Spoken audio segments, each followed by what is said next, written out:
Some call me nature.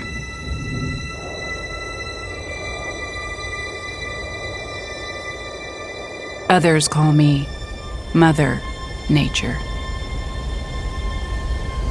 I've been here for over 4.5 billion years. 22,500 times longer than you. I don't really need people, but people need me. Yes, your future depends on me. When I thrive, you thrive. When I falter, you falter. Or worse.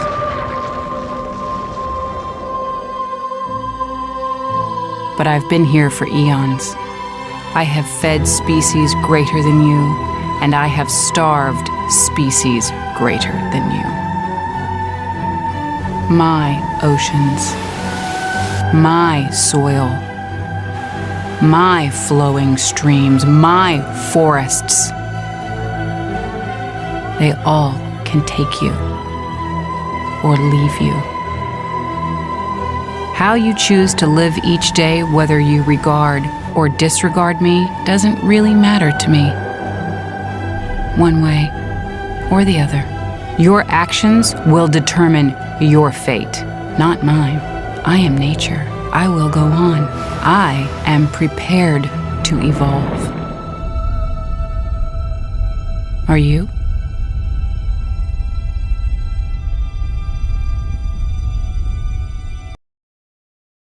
Climate change. It's real, it's serious, and it's up to us to solve it. In the last 2 decades, we've experienced 14 of the hottest 15 years on record.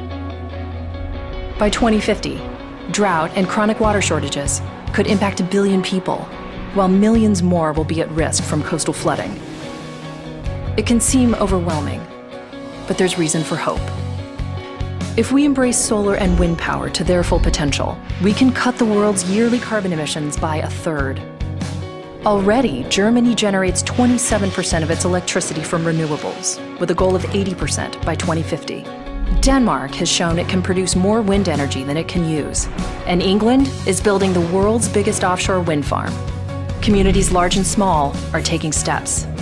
A new public building in Mexico City has an exterior that breaks down air pollutants, erasing the effects of 1,000 cars each day. Paris installed street tiles that harvest energy from foot traffic. Other cities are paving streets with smog-eating concrete and sidewalks with recycled materials. Individuals can make a difference too, through the choices we make every day. If every American driver drove 10 miles less each week, it could eliminate more than 100 billion pounds of carbon from the air each year. New innovations are making important strides possible, and more are on the way, but we can't wait. Reimagining our world's energy future will take a shared sense of urgency from countries, companies, cities, and all of us. Working together, real change is possible. Learn more at natgeo.com/climate.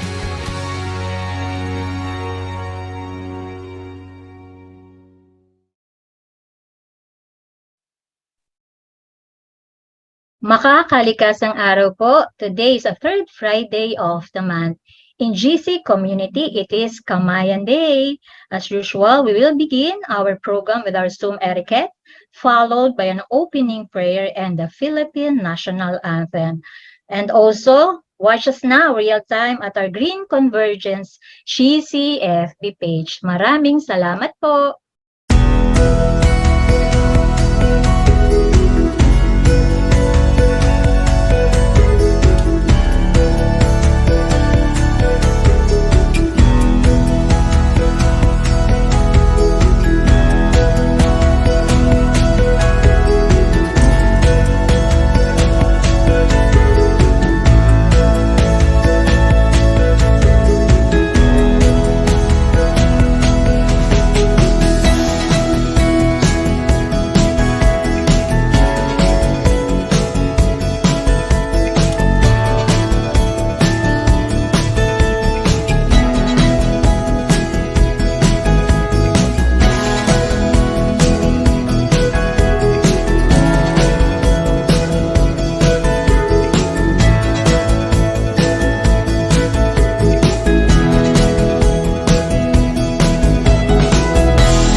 To formally open our program, let us welcome our prayer leader for today, Miss Magdalena Vergara, Head Public Affairs Ministry, Immaculate Heart of Mary Parish, also a GC member.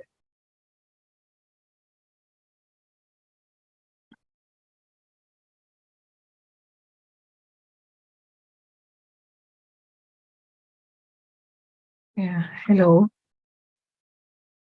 Let us all pray together. Prayer for our earth. All-powerful God, you are present in the whole universe and in the smallest of your creatures. You embrace with your tenderness all that exists. Pour out upon us the power of your love, that we may protect life and beauty.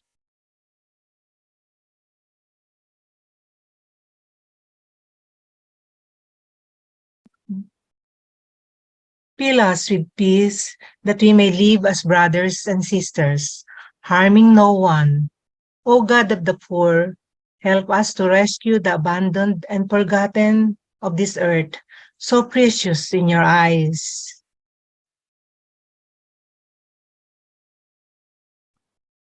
Bring healing to our lives, that we may protect the world and not prey on it, that we may sow beauty, not pollution and destruction. Touch the hearts of those who look only for gain at the expense of the poor and the earth. Teach us to discover the worth of each thing, to be filled with awe and contemplation, to recognize that we are profoundly united with every creature as we journey towards your infinite light. We thank you for being with us each day. Encourage us, we pray, in our struggle for justice, love, and peace. This prayer is taken from Pope Francis, the Laudato Si of 2015. Heavenly Father, creator of all goodness, we give you thanks and praise for all the beautiful things you have given and entrusted to us. The forests, the seas, the mountains, the birds and animals, they are all lovely and give us joy. But Father, we are not good stewards of your creation. We fail to preserve them and put them out and preserve them as your gifts. This afternoon, as we gather and learn about climate change and the many things that destroy our surroundings due to the climate change, we pray, Father, that each and every one of us will listen, will open their hearts, that they may apply all the things that they have learned, share it to many for the goodness of all and for the future of this planet, that we may preserve them for the future generation, and all for your goodness, O Lord. This we pray in the mighty name of your Son, Jesus Christ. Amen.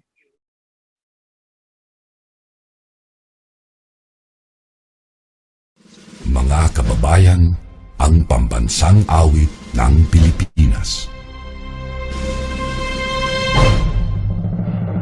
Kayang magiliw, tegas ng sigahanan, alam ng puso, sa titik mo'y buhay. Lupang hinirang, tuyang ka ng magiting, sa manlulupin, di ka pasisigil, sa nagagang tutok sa simoy at sa langit mo pagaw, ay hinagang tulang awit sa pagkayang minamahal.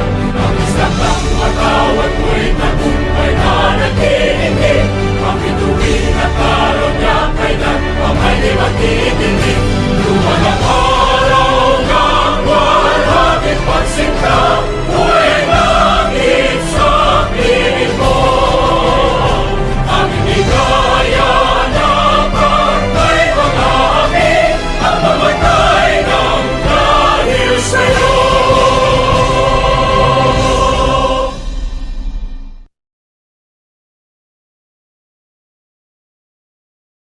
Good afternoon po. Isang makakalikasan, mainit at masayang pagbati sa inyong lahat.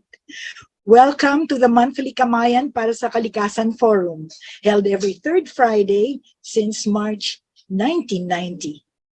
This is episode 398, brought to you by Green Convergence for Safe Food, Healthy Environment, and Sustainable Economy, or GC for short, and Kamayan Restaurant. This particular episode on food waste is organized in partnership with De La Salle College of St. Benilde. In case you missed the announcement at the very beginning, we are currently live streaming at the Green Convergence Facebook page. A video recording will be uploaded later to the GC website and the GC YouTube channel. I am your moderator, Marie Marciano, a founding director and former vice president of Green Convergence and a lifetime worker, advocate, and volunteer of various causes and organizations, particularly for environmental protection, justice, and human rights. Enough about me. Now it's time to welcome our co-moderator, who has been a longtime Earth defender since his high school days. He is the host of Boses ng Kalikasan and is a member of the Board of Trustees of Green Convergence. At the same time, he is the president of the Green Party of the Philippines and vice president of Bayanihan para sa Kalikasan Movement, Inc., as well as a content creator and influencer. And here he is, David D'Angelo. Hi, David. Hi Marie, thank you for that very nice introduction. It's nice to see you again. Magandang at makalikasang hapon po sa inyong lahat, mga kababayan. Ayan. We have a very interesting set of attendees for today. We have a lot of schools that are attending.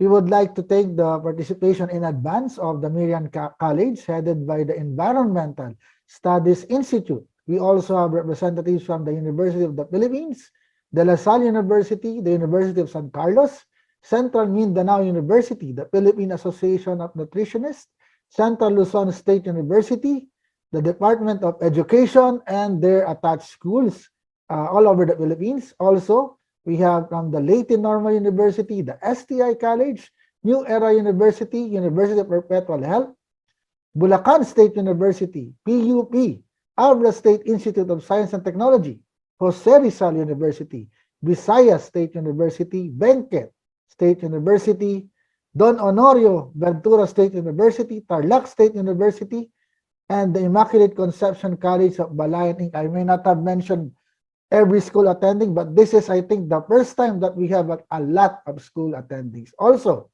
we have to thank the various environmental organizations present, representatives from the local government units, the DNR, and other government agencies. Wow, very exciting indeed. We have a Yes, lot of that's a attendees very today. beautiful combination. It's a cross section of the Philippine of Philippine society, and that's what we need. We need everyone to be working for the environment. I think perhaps, Marie, David, because we kamusta have a ka na? very You were interesting sick for a topic. while. Yeah, Are you okay now? I'm now okay. Food is Good. good. That's very good. Food has a I'm lot to glad. do with sickness. That's why Oh this is a very yes, oh interesting. yes. So we really need food. It's very important. Healthy food.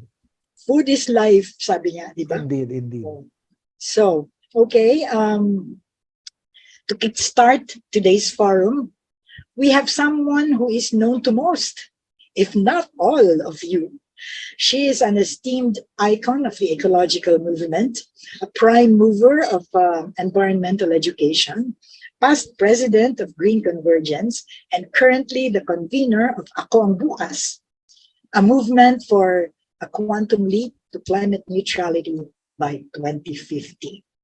To give the opening remarks, as she has done countless of times before, we are privileged to have back with us Dr. Angelina Nina Galang. Good afternoon, Nina. Good afternoon. Thank you, Marie. And thank you, David, for always agreeing to co-host with Marie. Veterano na kayong dalawa. Good afternoon all. Isang makakalikasang araw sa ating lahat. Welcome to our August 2023 Kamayan para sa Kalikasan session. In the past, there were many practices that nowadays would be unthinkable. One of them was the rule of etiquette, which supposedly said that after eating, one should leave some food on one's plate. Otherwise, if we wipe the plate clean, people might think we were patay gutom, wiping away even the last grain of rice. Today, with the many people in the world and our resources dwindling, that admonition should be unacceptable. And so when my kids were growing up, my admonition was, put on your plate only what you can eat, and be sure you finish it all. And I would like to take this occasion, very fitting, to acknowledge our lifelong sponsor or our longtime sponsor, Kamayan Restaurant, to popularize the idea of non-food wastage by threatening to charge double those who leave food on their plates, especially at the buffet offering of Kamayan. This policy is very environmentally relevant. It speaks of the management's care for the planet and the people it must feed. We know or we hear of food wastage. We know of food wastage in the whole food chain from farm to table. We hear of the lack of farm to market roads, the lack of food storage facilities. But today, we will focus on the wastage in the food providers industry, food service industry. The wastage that also occurs from kitchen to table. When the ingredients arrive at the kitchen, to the food preparation, to food serving, to consumption. In short, wastage among food providers in restaurants and food outlets, and also from consumers, which include all of us. We thank our speakers who took time from their busy days to enlighten us on this topic and suggest ways to minimize wastage of food, which otherwise could mean precious sustenance and even lives. Let us not waste food so as not to waste life. Let us all have a fruitful session. Good afternoon. Wow, yes, thank you very much. Thank you, Nina. Moving on. Let me give you a briefer on the program flow. We've changed the old format a bit. Now we only have two major parts instead of the old three. Part one is when we listen to all the presentations of our resource speakers without interruption. Meaning, no questions will be entertained at this time. It is advisable to write down your questions so that you won't forget. Part two is the open forum. Here, you can ask your questions to be answered directly by the resource speakers. Today, we have three speakers and a panel of two reactors. David? I think interesting din, Marie, no, na it's very rare that I've seen Kamayan have a reactor, so this is very interesting. Yes, as it's well, special. for me. It's very special. Food is special.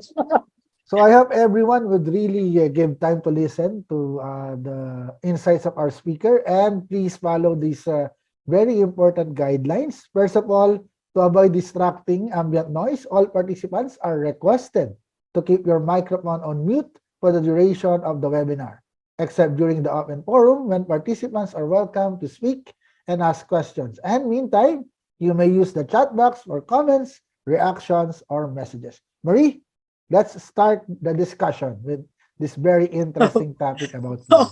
Okay. Since we have 5 speakers, we better go quickly, right? Okay. Where are we? Yes. Our first speaker has over 16 years of diverse work experience with a special focus on sustainable consumption and production, sustainable food systems, sustainability in the hospitality and tourism sector, human and planetary health promotion and integration, and now on sustainable fisheries. She's both a licensed environmental planner and a registered nutritionist dietitian with a master's degree in business administration. She is also a Serve Safe food protection manager and a climate reality leader. Ooh, she joined WWF Philippines in 2017 as a project manager, leading various projects, including the country's first ever sustainable consumption and production project focused on the food service and hospitality sector in the country as the sustainable diner, a key ingredient for sustainable tourism. Currently, she is the project manager of Project Buhay, Tuna Habang Buhay, Dagdag Hanap Buhay, a support project to more than a decade of work of WWF Philippines Sustainable Tuna Partnership 2 in Mindoro Strait. Please join me in welcoming Miss Melody Melo Ridge. I'm sorry, Melody, I don't know how to say your name properly. Hello, good day everyone. My name is Melody Melorike. I'm the project manager from WWF Philippines, handling sustainable consumption projects on food. So just before we start, I would like to share with you the topics that I will be covering for today. So generally, I would like to give an overview of our organization, WWF, and our work on food. Then basically the food loss and waste facts and figures that we have so far, and food waste in the hospitality and tourism industry, which will cover also our case study on food waste for hotels. So WWF and its work on food. So as you know, our famous panda logo is actually a symbol that has been going on since 1961. So our organization is an independent conservation organization dedicated to protect and promote um, the protection of our environment, and at the same time making sure that people are living in harmony with nature. So we are previously called the World Wildlife Fund, but in order for us to promote a greater mandate, we changed our name to Worldwide Fund for Nature. And here in the Philippines, as the 26th national organization, we were founded in 1996.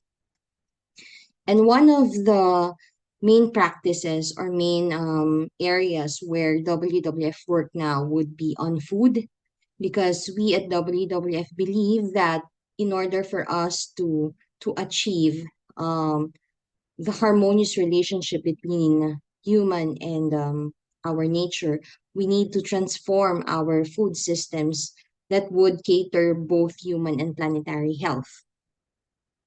And one of the projects that we did here in the Philippines that centers on ensuring that food is being managed and sustainable being sustainable in terms of our consumption would be the Sustainable Diner Project. So it started in 2017 and it ended gracefully in 2021. And our goal is to promote and integrate sustainability principles among our stakeholders, particularly our food service sector.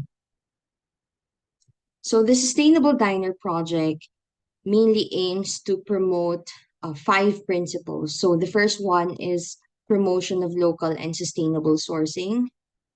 The second one is the efficient use of resources such as energy and water. Then we also tackle the use of or the reduction of the use of unnecessary plastics. And we also promote planet-based diets, or mainly generally having more plant-based food consumed relative to your animal sources. And last but not the least, and the topic for today, it's the reduction of food waste. So food and the environment, generally, they are very much connected with each other, and it's very much affecting each other in all forms. So when we talk about food systems in general, when we talk about the production and consumption, or SCP, it is said that food systems is the biggest cause of nature loss. And according to the IPCC report, climate change is now rapid and intensifying. And one of the drivers of that would be our food, how we produce and consume our food.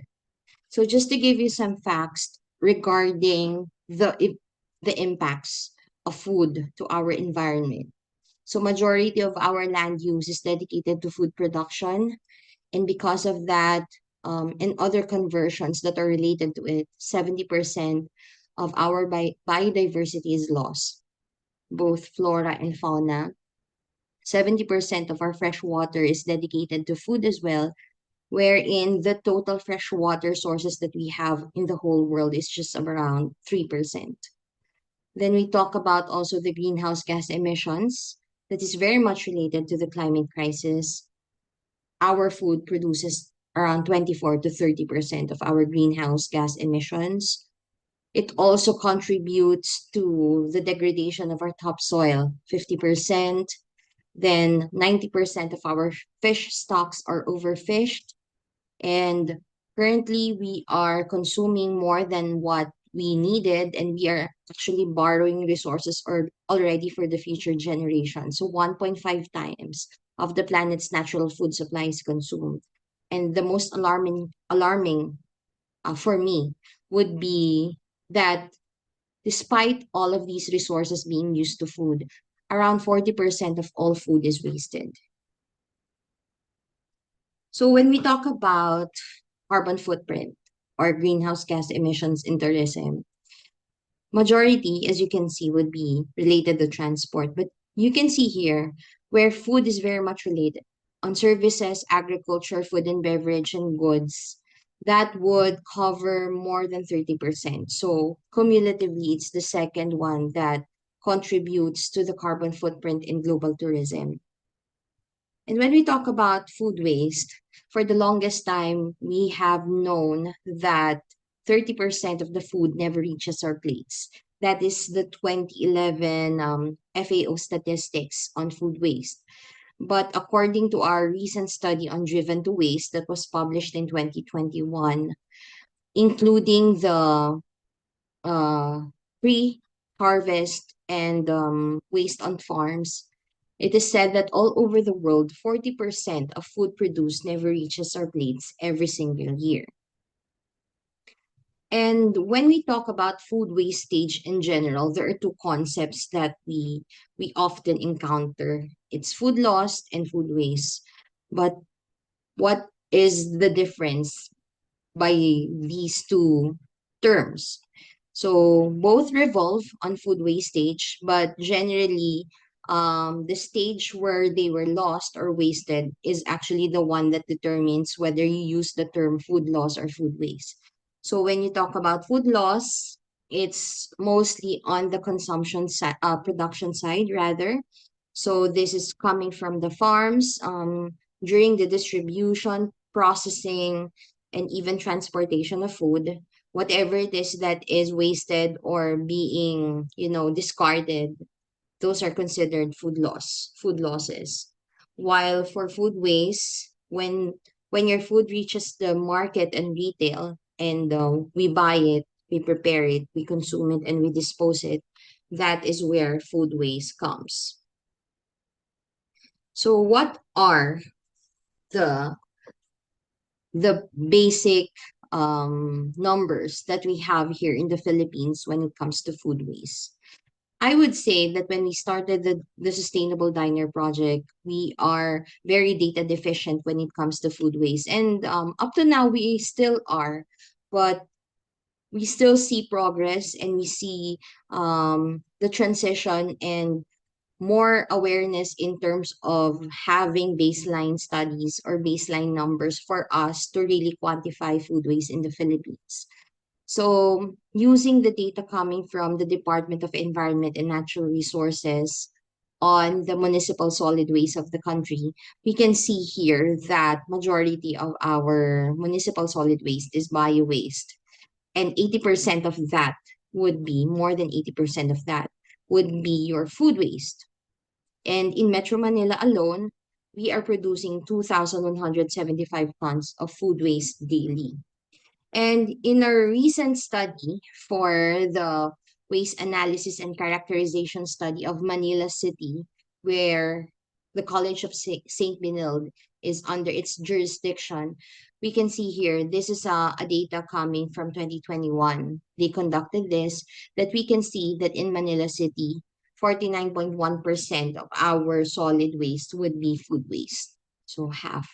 So if only we have our waste or our conscious effort to remove food waste from our landfills, then we are also reducing the carbon emissions that are coming from it because of the methane that they produce whenever they are decomposing in the landfills. And when we talk about food waste, again, it's not just an environmental issue, it's also a socio-economic issue. So when we talk about food waste, we cannot do away with the fact that it's very much related to food insecurity and hunger. And here we see that 11.8% of Filipino families experience involuntary hunger for the fourth quarter of 2022. And 46.1% of Filipino households are food secure. And 3 out of 10 children below 5 years are stunted. And when we talk about food insecurity, it's also generally hunger. And when we talk about hunger, a hungry nation is an underproductive nation.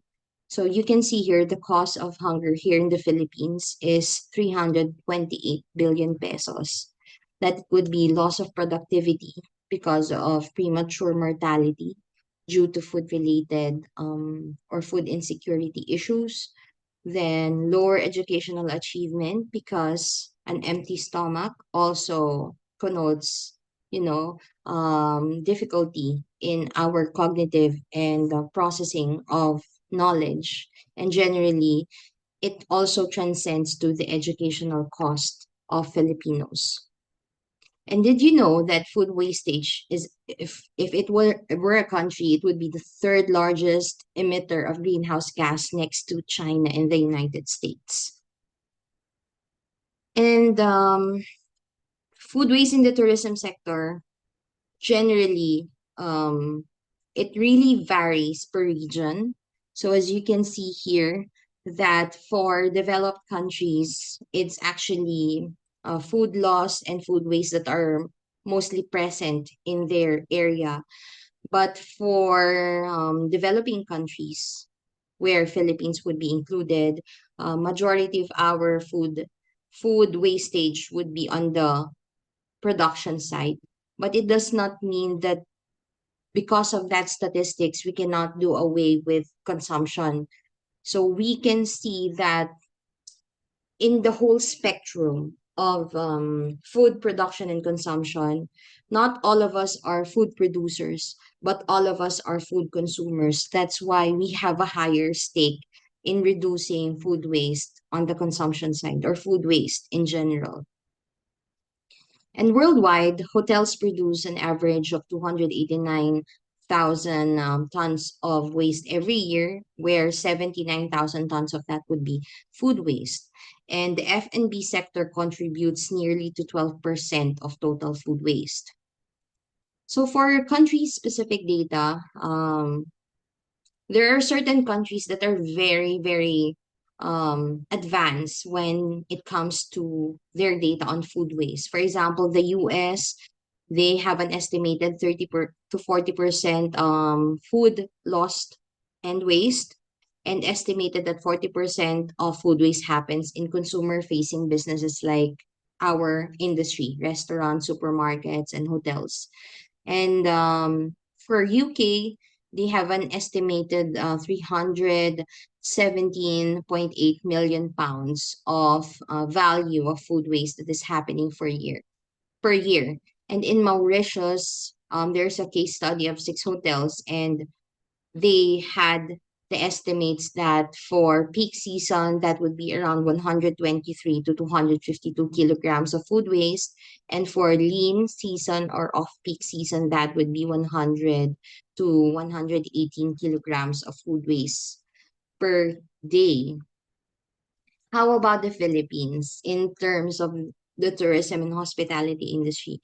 Well, we do not have an available data for that, unfortunately. But in our project, the Sustainable Diner, we did a pilot study wherein we had 2 hotels, wherein we did our measurements for their food waste, and we provided also interventions for the hotels to adapt in order for them to somehow see where the problems, the challenges, the gaps that are needed to fill for them to solve their problem on food waste. So the study aims specifically to assess how effective and localized food waste management toolkit is in reducing their food waste into identified properties. Then we also got the view of our employees on food waste. Then we also had some measurements of food waste in their properties identified by our partner, SM Hotels and Conventions Corporation, and identify strategies to improve the food waste management system. Okay?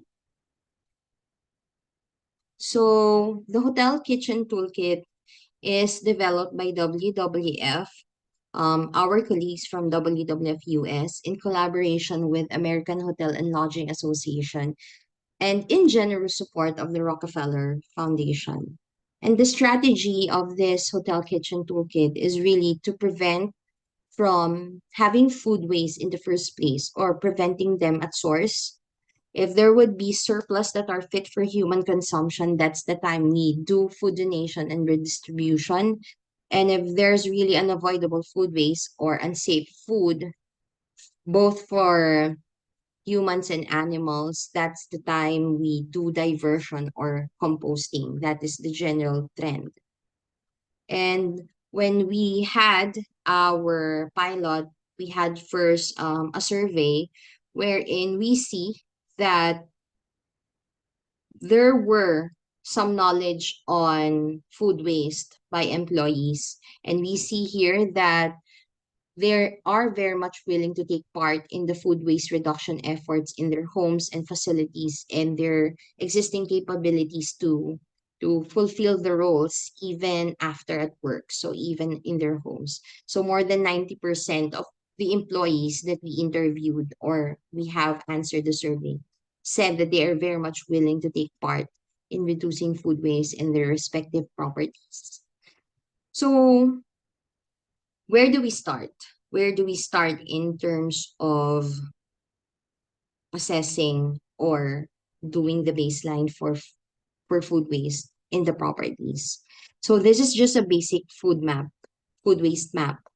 So I divided it into two. But if you want to have like per activity or per area, that can be done. That's actually what we did, but I just lumped it together to give you just a glimpse of what a food waste map is all about.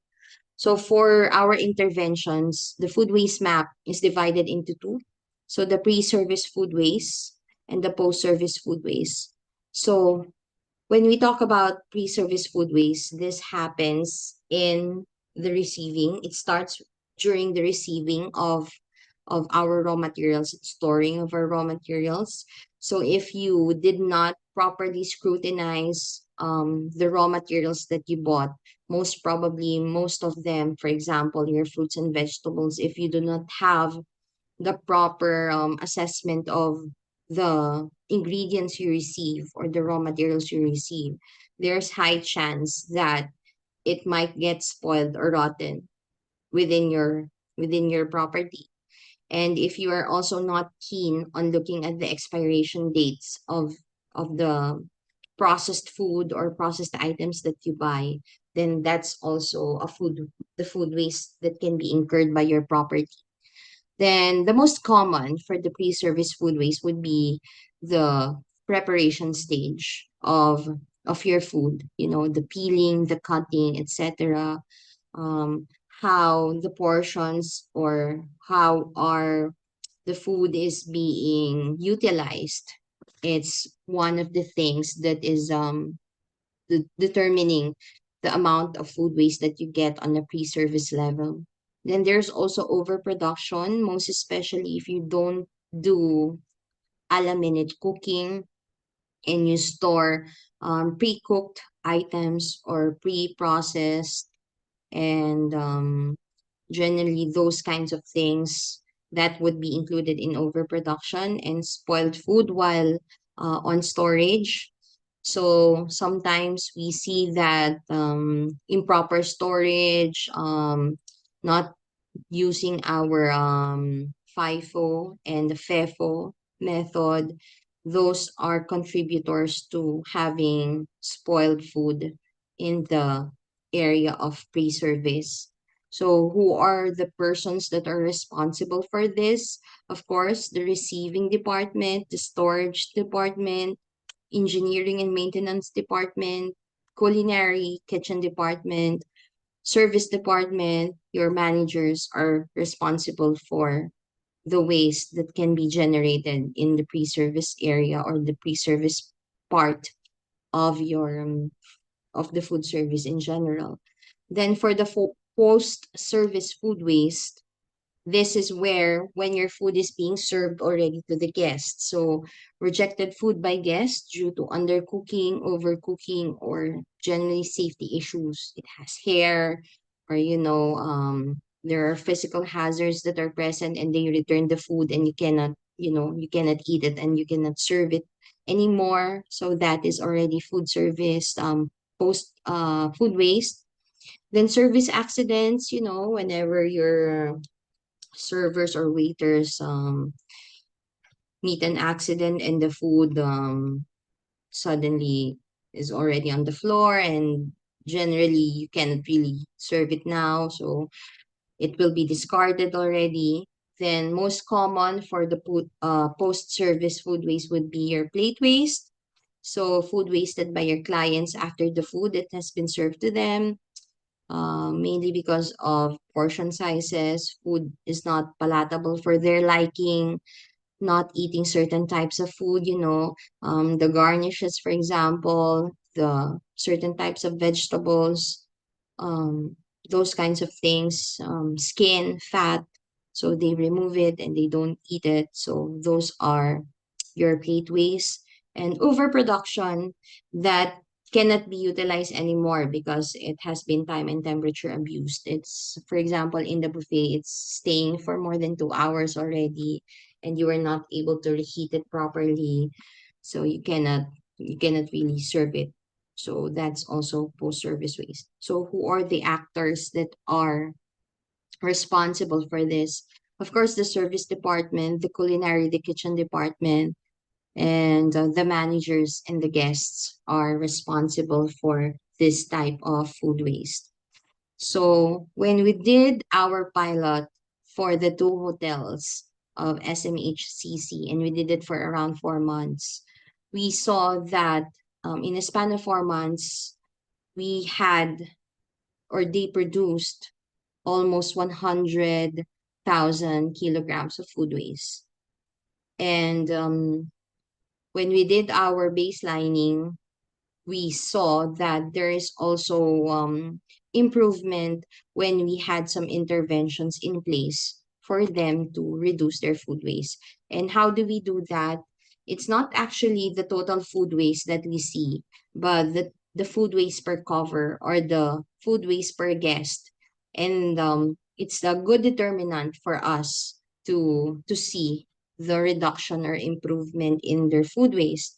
So as you can see here, when we did the baseline, there is 437 grams of food waste per cover or per guest. And when we did our interventions, it was reduced to 415 grams per guest. So that is an average of 10% food waste reduction per guest served. So that is basically the summary of what I've said. And we also provided some of the interventions we provided were actually conscious consumption cues that we placed in their hotels.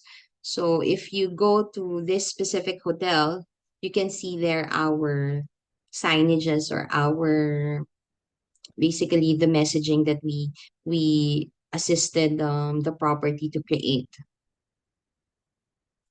Then what are the food waste reduction and innovative solutions that we have? So before I go there, I just want to say that in order for you to really have that kind of intervention, you really have to have your data first. I think that's the basic rule. And we believe that what gets measured gets managed, and what gets managed gets valued, and what gets valued gets more benefits or gives you more benefits in the long run. So when we talk about food waste management, you can start with doing nothing. You don't know your data. And of course, if you don't have the data, you cannot do interventions. Then for those who really wanted to start it first and they really don't know what steps to take, they do the single stream phase wherein they just collect all the food waste and they just measure it.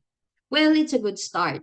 But one of the limitations of that would be they cannot really see where the problem lies. Is it in the kitchen? Is it in the service area? Where does the problem root from? And the second stream, which we implore because we see that it's relatively easy to implement, the the investments that you need to do is relatively cheap compared to the other more sophisticated ways for you to measure food waste. So we do the dual stream system. So we have one bin that is dedicated for the kitchen or the area for the pre-service and one bin that is dedicated really for those that are coming from the dining area or the post-service. So that's what we do. But there are also other methods wherein they measure food waste in phases, for example, in the preparation phase, in the cooking phase, etc. And the more sophisticated one would be item separation. It's, there are investments already in terms of tech, and usually it will take a lot of time for you to do it, and you have to input, like, let's say, the recipe that you have, which is something that is very controversial because some of the recipes are like the trade secrets of restaurants.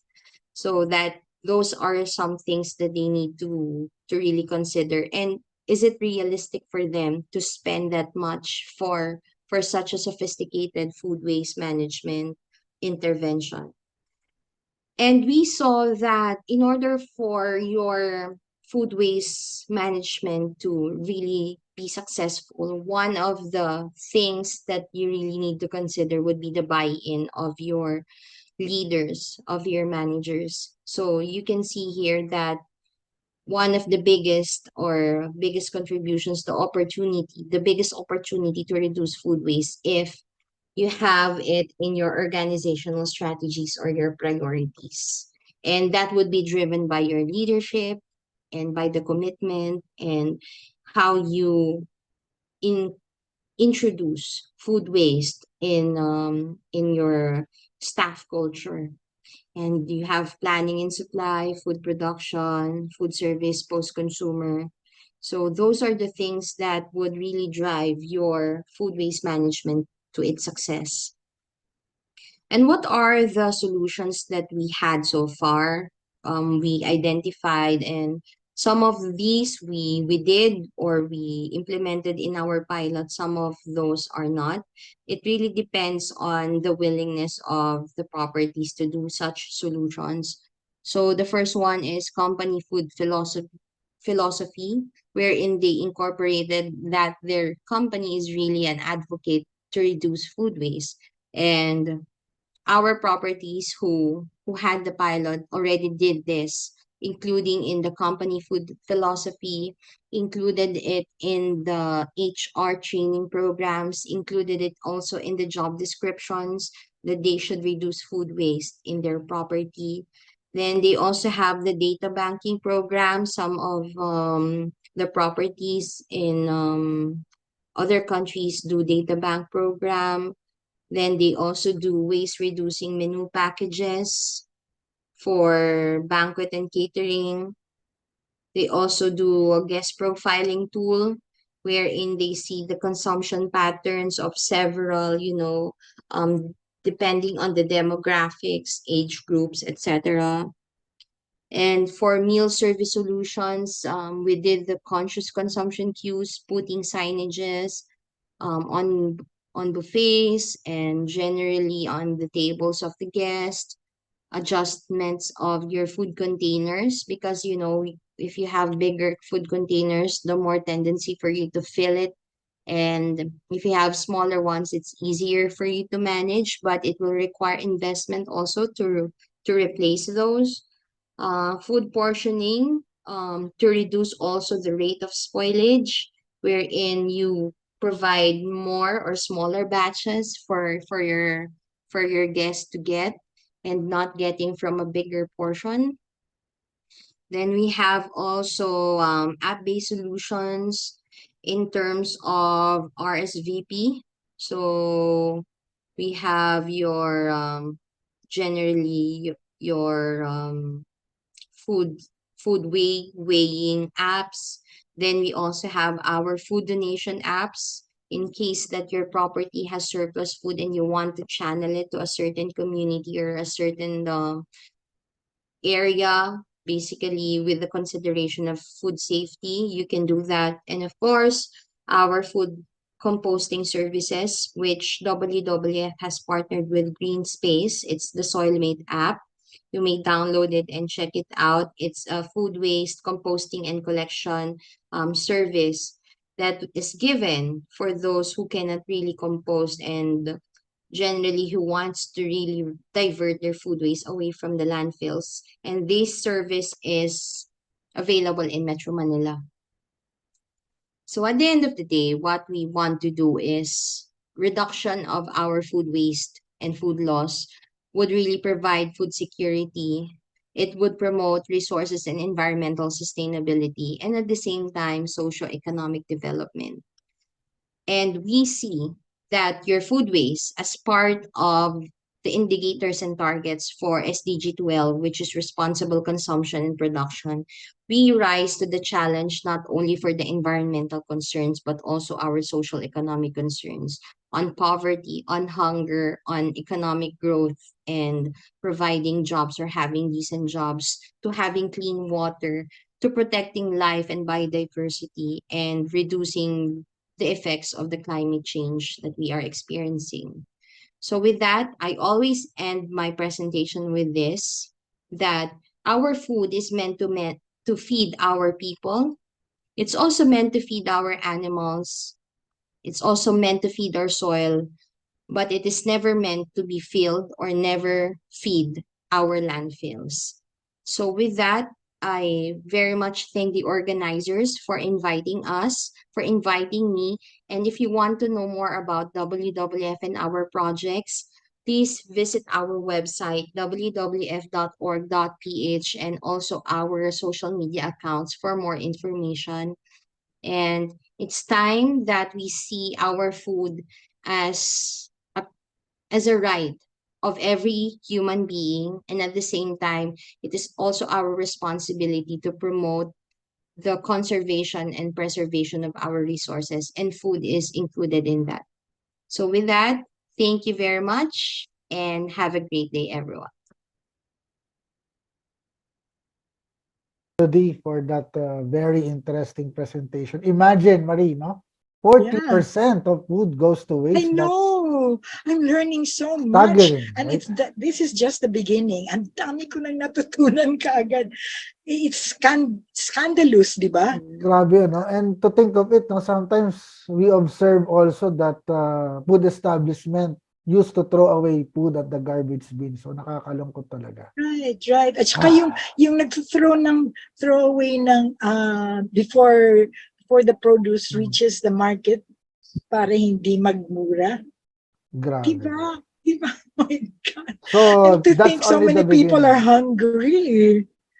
So that's only the beginning of our topic for today. So marami pa tayong Yes. pag-uusapan. Sige, Let's go ahead. proceed Go to ahead. our next speaker. Okay. He is a sustainability associate at Drink Sustainability Communication and a registered nutritionist dietitian with a culinary training background. Has a background and experience in the Global Reporting Initiative framework and processes in complement with the United Nations Sustainable Development Goals, studying culinary medicine and advocates sustainability as well as planetary health and nutrition for all. A Philippine representative to the 2022 Nobel Prize Dialogue held in Singapore that focused on sustainability, education, climate change, health, economic well-being, the digital future, and happiness.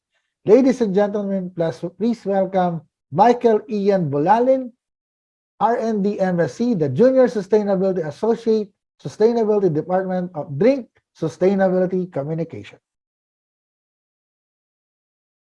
Good afternoon. Yeah. So that while waiting for my screen for my I think, presentation, Michael, you're younger than Kamayan. Kamayan is 33 years old. well, ka-age ko rin po sila. Ganun. Yeah. Opo. So let's not start our discussion or session rather. Um, Next slide, please. This would give us another overview of the global aspect or state of food waste, wherein food loss and waste also exacerbates the climate crisis in the significant greenhouse gas emissions or footprint. Production and transportation and handling of food generate significant carbon dioxide emissions, and when food ends up in landfills, it generates methane, which was discussed earlier by Miss Melody, wherein it is more even potent, wherein it is estimated that 1.6 billion tons comes or accounts to global food or volume of food waste, and also 1.3 billion tons comes from food wastage for the edible part. Next slide, please.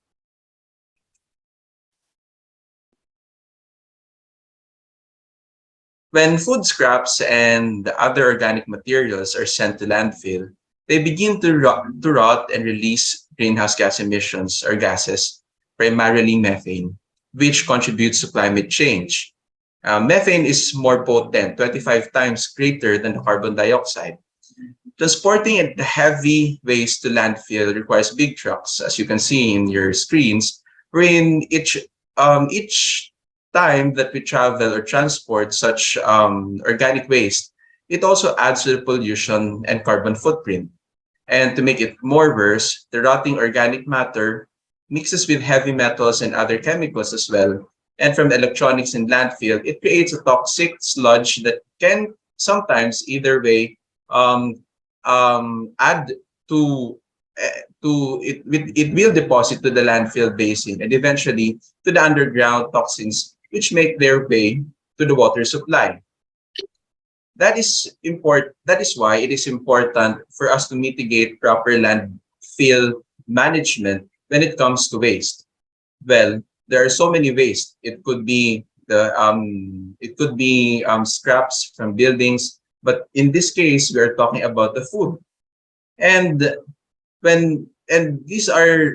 this is why we need to protect the groundwater, especially near the landfills or any place wherein we dump our food products or food waste rather. because as you can see, it's 15.3 million tons of carbon is released each year from food waste alone. Next slide, please.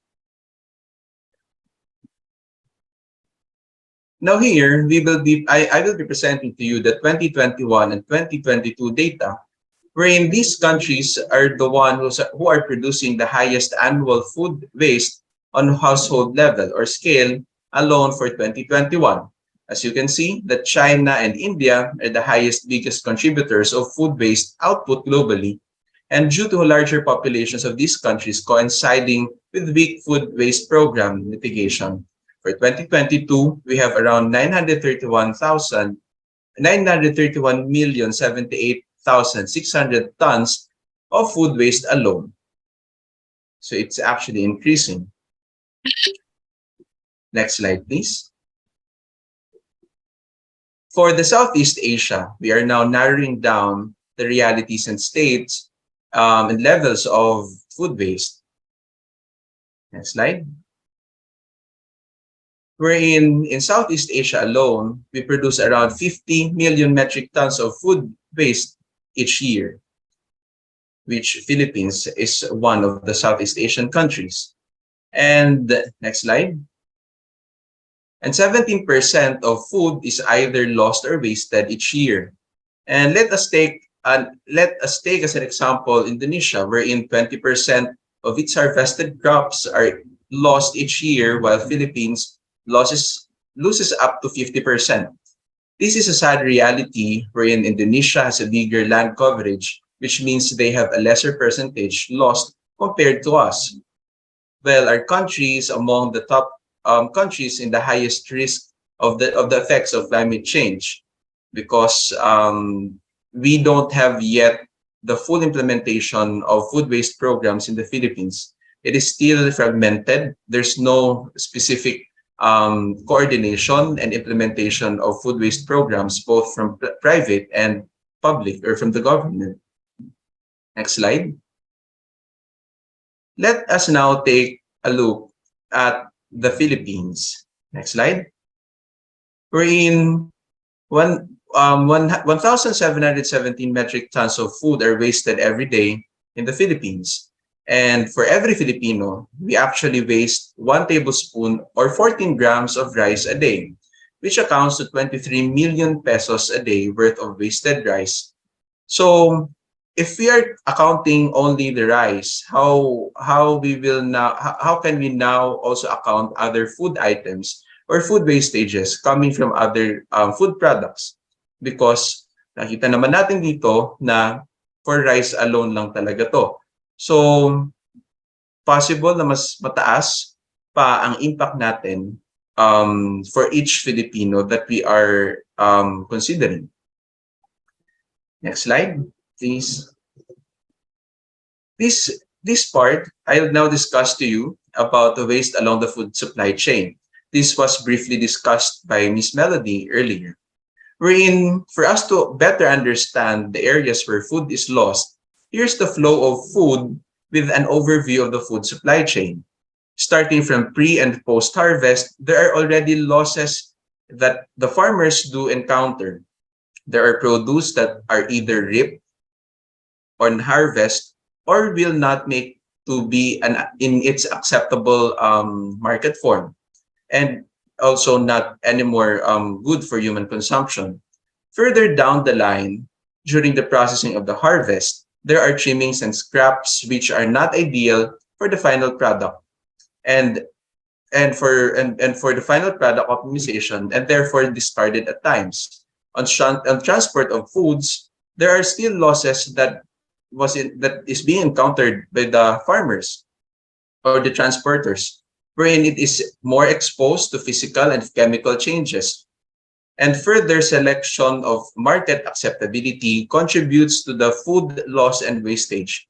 And lastly, not all foods are consumed by an individual or family. This is just a brief review of the totality of food loss and wastages that we encounter.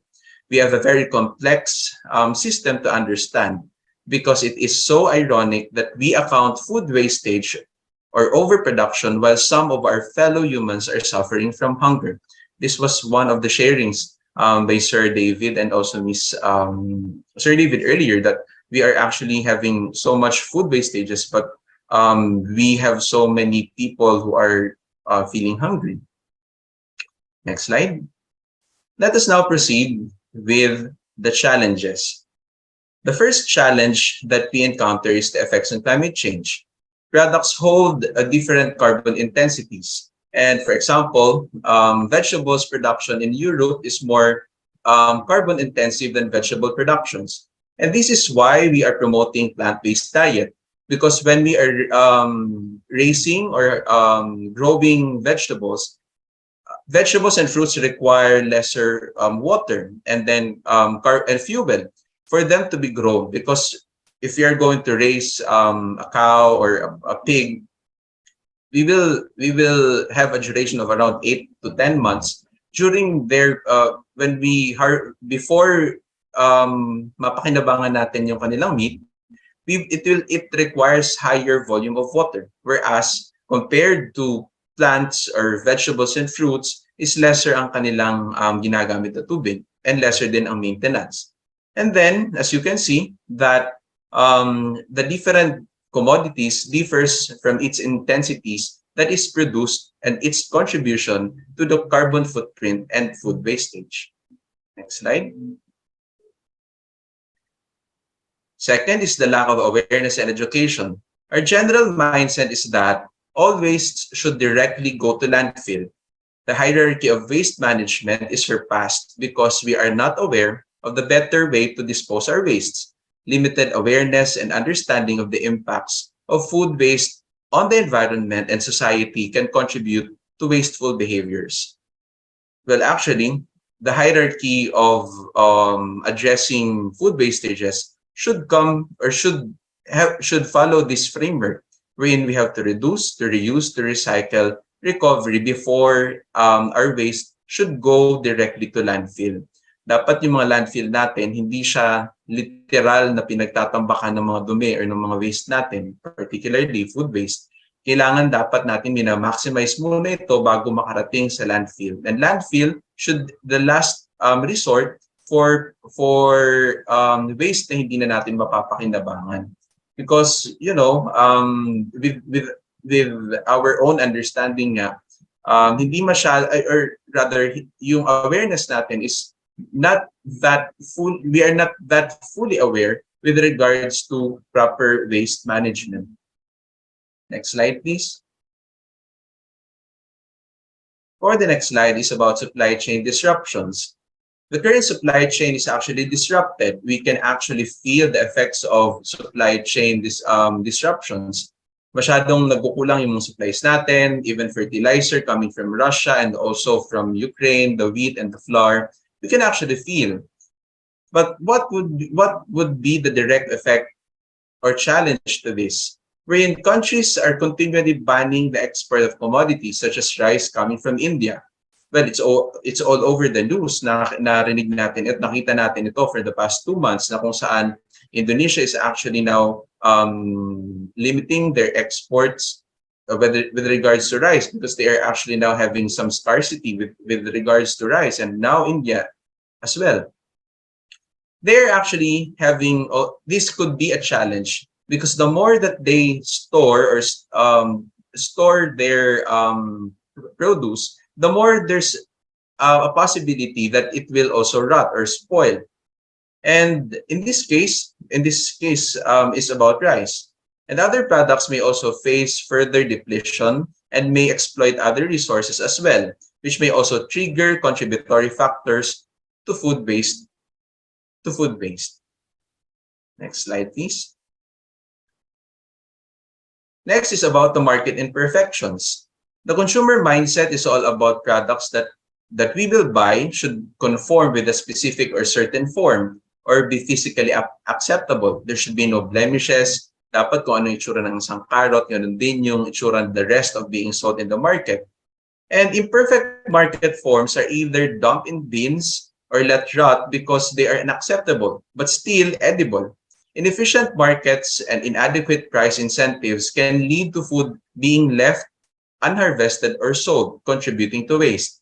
Standards are good, but sometimes the overuse of standards when it comes to the blemishes of foods, like it doesn't conform with the average weight or average size of a certain fruit or vegetable, sometimes tinatapon ito. Here in the Philippines, hindi ito masyadong na-observe, but then this is actually prevalent, or the reality in the well-developed countries. Consumers will not buy a specific produce or product if hindi ito hindi ito pasok doon sa nakasanayan nilang color or nakasanayan nilang form ng kanilang binibili. And then that actually contributes to food waste. Next slide, please. This is about the cultural and behavioral factors. Well, the silent cultural superpower by Korea, wherein it has begun to promote their culture and even became a commodity to sell is a behavior in changing food preferences like buffet or unlimited portion sizes in eat-all-you-can restaurants, which further contributes to food wastage. Changing consumer preferences and shopping habits can lead to over-purchasing and discarding of edible food. Well, the music coming from Korea, I'm not saying that the Korean culture should be limited or should no longer be promoted here in the Philippines or in the world, but rather it actually alters the preferences of people. And that's the reason why for the past 4 or 5 years, there are so many buffet or Korean buffets that has popped up because of the altered preferences by the people. So yun, because of so much buffets, can lead to over consumption of food, and these buffets sometimes would have a higher output of food waste in a day. Next slide. And overproduction. The overproduction or lack of proper handling and storage practices after harvesting can result in significant losses of agricultural products or produce. In Central Luzon, nakita rin natin ito sa news na merong mga tinatapon na lang mga tomatoes, calabasas and all. Because walang program or walang intervention na dapat yung government natin ang nagpo-provide ng mga transport vehicles for this to be sold in local markets outside of Central Luzon. So farmers would just opt to throw them because mas mahal yung pagre-rent ng vans or ng transport vehicles para mailabas yung kalakal nila, and mas mapapagastos sila kapag ginawa pa nila ito. So this is actually a good opportunity if you're going to take a look at the opposite of it, wherein these surplus produce or products can be converted into juices, can be converted into sauces, can be converted into something that will address malnutrition here in the Philippines. So, yun po. Next slide, please. And also the lack of infrastructure and technology. In many regions in Asia or here in our country have inadequate infrastructure for proper food storage, transportation, and distribution. And the lack of storage facilities and efficient supply chains can result in spoilage and wastage of perishable foods.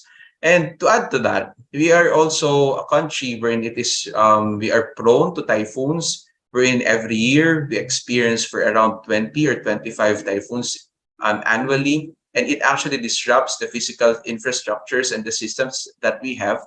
Like here in Bicol region, back in 2020, I guess it was last November 2020, wherein we experienced 4 typhoons. 3 of them were super typhoons over the past 2 weeks. So all of our infrastructures, not just in food transport or the farmers were not just affected. All of our facilities, even the hospitals, were actually affected. And the more that the typhoons will become more impactful, the more there will be disruptions, and it will definitely affect the infrastructure that we have built already or in place in our country. Next slide. Next is the regulations and policies. I have placed there, why just now? Necessary legislation by government has just begun, but not aggressively being implemented or monitored. The regulations and policies have not enacted yet to target the management of waste in every level of the food flow and still lacks a holistic approach in involving all the stakeholders, still fragmented. That's the overview of the policies that we have. We have the policies and regulations. But when it comes to the continuity and sustainable monitoring and evaluation of such programs, it's not as aggressive like from other countries. And next, another challenge is the food loss and food waste, wherein it was discussed earlier by Miss Melody. About the food loss, this is about on the harvest and during storage and during transport, wherein food waste is when the food is already in the restaurants, in households, and stores. So there's a big difference, and we have to take a closer look before on the bigger context of food wastage. Next slide, please. For the resource constraints, limited financial and human and technological resources can impede efforts to implement food waste reduction initiatives. And also, it is a challenge for some of the institutions or food businesses because they cannot track diligently their food waste every day. And there's a really an urge for us to monitor and track, because if we will just allow our food to be wasted, definitely we will not address the increasing problem when it comes to our food wastage that contributes to climate change. Now, we will now proceed to the opportunities. Next slide, please. For the opportunities, first is the environmental sustainability. Reducing food waste can significantly decrease the environmental impact of food production, including reduced greenhouse gas emissions and water usage and land degradation. Next slide, please. As we all know, that methane has a higher and more potent effect to the contribution to global warming. There's a really need for us to limit or to at least lessen our carbon emissions. And through reduction and recycling of some of our waste can address this. Next slide, please. Another opportunity that we can create is through food processing and value-added products. Transforming surplus or imperfect produce into processed foods and beverages or other value-added products can help utilize that might otherwise go to waste. And in my experience, since we have our own farm, we have our own mango, santol, and then guava and banana as well. I create my own salad dressing out from mango, and then I also create. I have several salad dressings that I use from the surplus from mango. I also have guava spread, and also we have our own ube. So I create my own ube halaya spread as well. So napakarami pa pwede nating gamitin to have a value-added products. Next slide, please.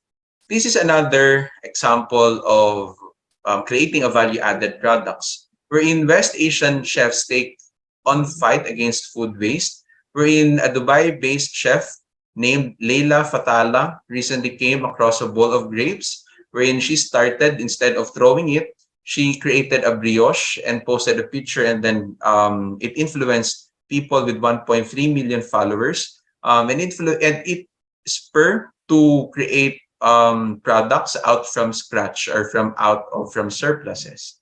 And we would also want to replicate this kind of practice in our households and also in our food establishments or in our businesses.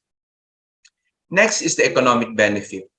Businesses that adopt strategies to reduce food waste can experience cost savings by optimizing supply chains and improving inventory management and utilizing surplus food for value-added products. Aside from creating a value-added product out from your business, you can actually it can actually contribute to your economic growth in improving your services and products that you offer in your businesses. And if you are actually at your home, you can actually create a side hustle or side business out from the surplus that you have in your backyards. Next is the innovation and technology. This is actually an opportunity that goes beyond the food industry itself because currently there are new technologies such as bioplastics, which are more eco-friendly and it is compostable and disposable and biodegradable compared with the virgin plastics na ginagamit natin usually as packaging or even used for containers. There is actually several I've been last week I've been to Cubao Expo and there's one company there, a small company that actually now sells cassava plastics wherein pag binabad nyo yun sa water, for hot water, it will now disperse and biodegradable. It's good for the environment as well. So meron ng mga technologies actually tayo nito and also the biocomposites. There are byproducts that we can use as fillers or reinforcement materials in the production of biocomposites. If you love coffee, you can actually ask your favorite coffee shop to lend you or to give you some of the coffee grounds and pwede nyo yun gamitin to add as a biocomposite to your garden o di kaya naman to use for ginagamit din yung coffee grounds para pantaboy ng mga insects, especially flies. Next slide, please. And here's a Filipino wherein under the innovation and technology, wherein nag-viral ito 2 years ago wherein Carve Iren Miguez, a 27-year-old Filipino student from Mapua University who created solar panels out from food scraps at ginamit niya ito as conductor or receiver of energy from the sun. And ginamit din ito niya as part of the building's fixture para hindi siya yung usual na solar panel na kung saan nakalagay lang lagi sa rooftop at masyadong napakadal ng design. So out from the food scraps, nakagawa siya ng solar panels or conductors from it. Next slide, please. Another is job creation. Food waste actually creates job for the communities. The Ananas Anam actually pioneered back in 1990s. Yung company na to is actually the sole creator or producer of Pinaflex yata yun. I'm sorry, baka na-misspell ko po or nakalimutan ko yung specific company. Wherein it is a textile, leather ang ginagawa nila out from the scraps or trimmings and fibers from pineapple. So nandito po ito sa Pilipinas and it actually helps to create jobs in Negros. And here in Camarines Norte, here in Bicol, there's also a replication or similar business na nag-create na rin ng leather from pinya fibers. So it actually creates, food waste can actually create jobs for the communities as well. So yun po. Next slide. And also it produces or it also fosters social impact and sustainable agriculture. The Rural Rising Philippines started during the pandemic and they have now sourced from the different farmers from Central Luzon and now actually expands through cooperation and coordination. In the next slide is their collaborative and partnership efforts regarding which now composed of different agencies from NGOs and government agencies, and it helps the farmers to be connected with the services of the government and NGOs. So food waste itself can foster collaboration and partnerships. Next slide, please. And also policy regulation. Governments can create policies and regulations that incentivize food waste. In Australia, there's an act or a law that they are now have started in 2021, wherein they would want, if you're going to donate your surplus of produce, you can actually get incentives in your tax or a rebate, so that it will be forwarded to food banks, and then what you will get is tax incentives. Next slide is the circular economy. When we repurpose our food waste for composting, we can create actually animal feed or bioenergy production and contributes to circular economy, wherein it becomes a valuable resource. I would want to expand pa sana dito, but in the interest of time, maybe through another session that we can have in partnership with our company as well, we can actually explain this further. And these are now the food waste frameworks that we follow. The UN SDGs, wherein the food industry has the potential to contribute or directly or indirectly to achieve the SDG goals or the Sustainable Development Goals. The purpose of this is to position and target and achieve the 2030 agenda. And however, it requires a clear implementation framework. Each company or organization differs from its framework. However, yun nga sinasabi rin namin with our partner clients na hindi naman kailangan lahat ng SDGs ma-achieve ng isang household or ng isang company or organization. What you can contribute can be complemented with other companies' help, and also through partnership and collaboration. This can be achieved through a collaborative or partnership effort. Next slide. As you can see, the SDGs 1, 2, 9, 10, 11, 12, 13, 14, and 15 are the direct SDGs related to food, to address food wastage. All of the SDGs are related and interconnected, but we can actually focus on the SDGs that I have cited. Next slide, please. And another framework that we use with our partner companies is a global reporting initiative. We monitor the output, the waste output of the companies. And since GRI is the gold standard in sustainability reporting, we can actually check whether you are performing and achieving your targets in the framework that you have created, because we also provide services and guidance in creating sustainability frameworks. And next slide. This was actually briefly discussed by Ms. Melody earlier about the SDG 12 and its connection and balance when it comes to achieving the circular economy and also water conservation and waste management. So there are different KPIs that we follow here. And we have to measure and monitor the company's performance in their sustainability index on waste, because food waste itself is one of the disclosures that we dissect and we evaluate and assess. And also, next slide, please. There are several practices that that we can actually adopt in our food service, in our food business or in our household, which will be discussed further by Sir Doc Teddy.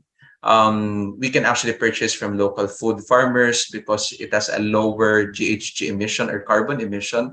We can provide or forward surplus donation to charities and reuse and recycle water in our operations or at home, and incorporate the use of renewable energy such as solar and wind energy tools, and then use compostable packaging materials, and also offer plant-based diet, and also composting of scraps and trimmings. And we can maximize or utilize the seasonal foods whenever possible. And there's this one restaurant in cooperation with Bokashi Pinoy, wherein we would want to advocate as well. Wherein a restaurant in Metro Manila actually partners with Bokashi Pinoy and also with the Chefs Association of the Philippines, wherein they mitigate and adopted this kind of method to reduce their food waste. They're actually creating composts at the back of their restaurants. And this is why our company is actually doing to communicate the technical side of sustainability. Next slide, please. Because at Drink, we create stories and partnerships with companies, clients and organizations who has the sustainability stories in making a world of positive difference. We also communicate stories of change for the people, planet, and profit. It's the triple bottom line of sustainability. Well, just to give you a brief background of our company, we have started back in 2020 and eventually transitioned to sustainability communications from advertising and editorial company. And now we are specializing more on sustainability communications and then consultancy. We have also produced over the 13 years 130 plus sustainability reports. And in the next slide, please. Next slide, please. And here are our partner institutions that we are currently working with and worked with in the past 13 years. And lastly, these are our services. So our language is actually sustainability. We actually embed and set foundations and measurable actions and targets. And we create also framework through materiality assessment with our clients. Also, we create sustainability reports and also branding when it comes to sustainability. So if you have some of your journeys or stories that would like to be featured, we are actually the best company that you can actually partner with. And lastly, just a few takeaways that despite the challenges in achieving sustainability in food industry and households, there are opportunities that can be discovered. Sustainable practices actually exists and we should invest to it. Just like with overall strategy that there is no one right solution on sustainability, but we have to come together to secure the life of the future generations while enjoying the resources, the life of the present. Thank you very much.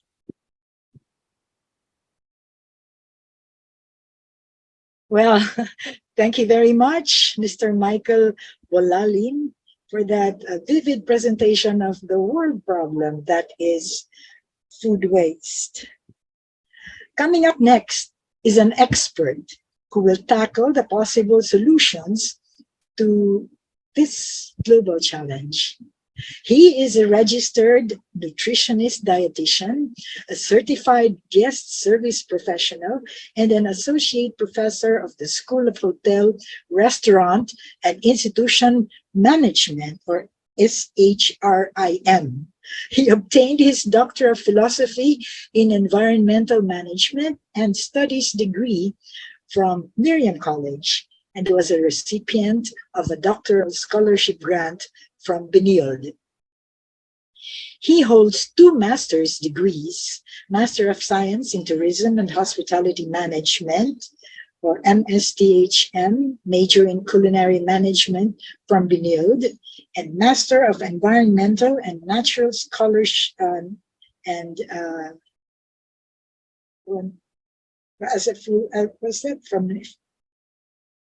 I got lost.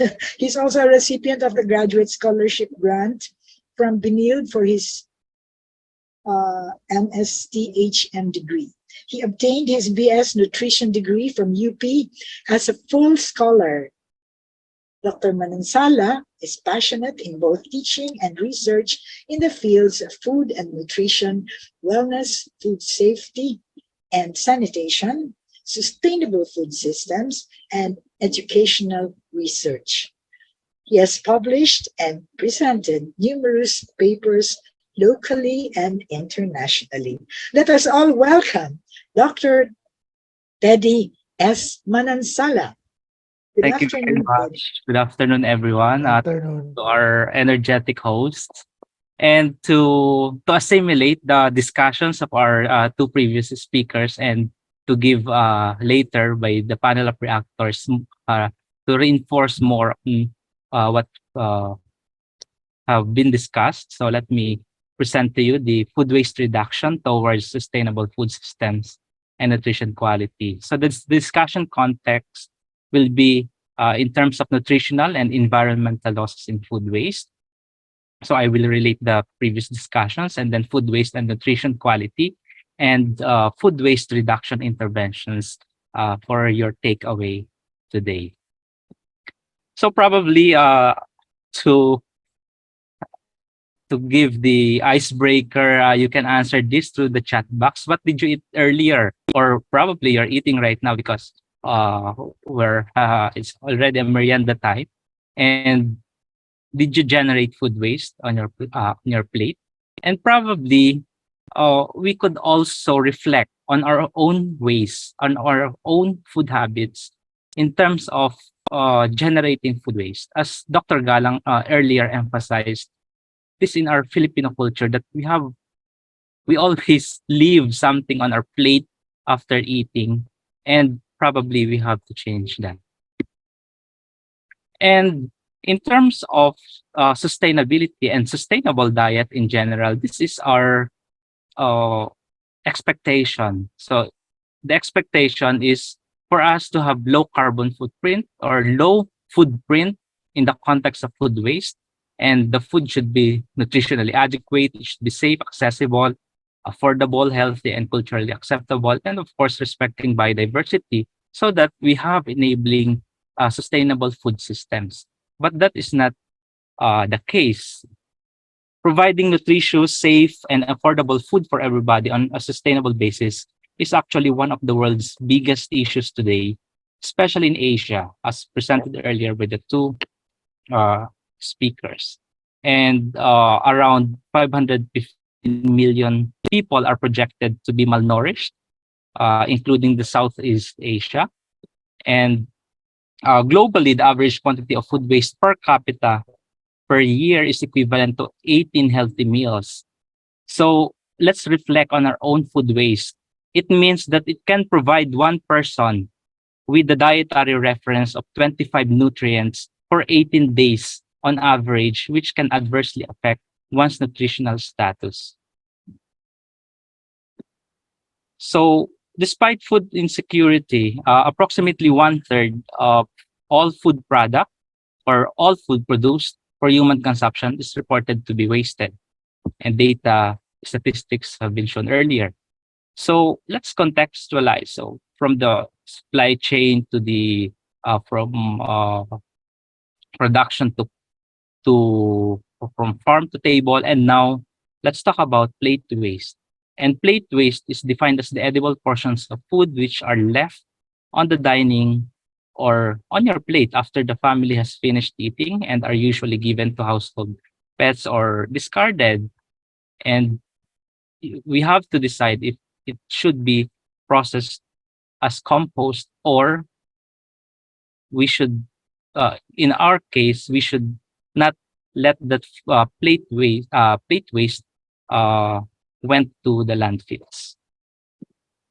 In the Philippines, plate waste is closely linked to hunger incidence and threatened food security. The Global Hunger Index of 2018 scored the Philippines 69 out of 119 countries with a serious level of hunger incidence. Can you imagine individual food waste that we accumulate per year can already provide 18 healthy meals uh, for 18, that's 18 days. And how many is the population of the Philippines?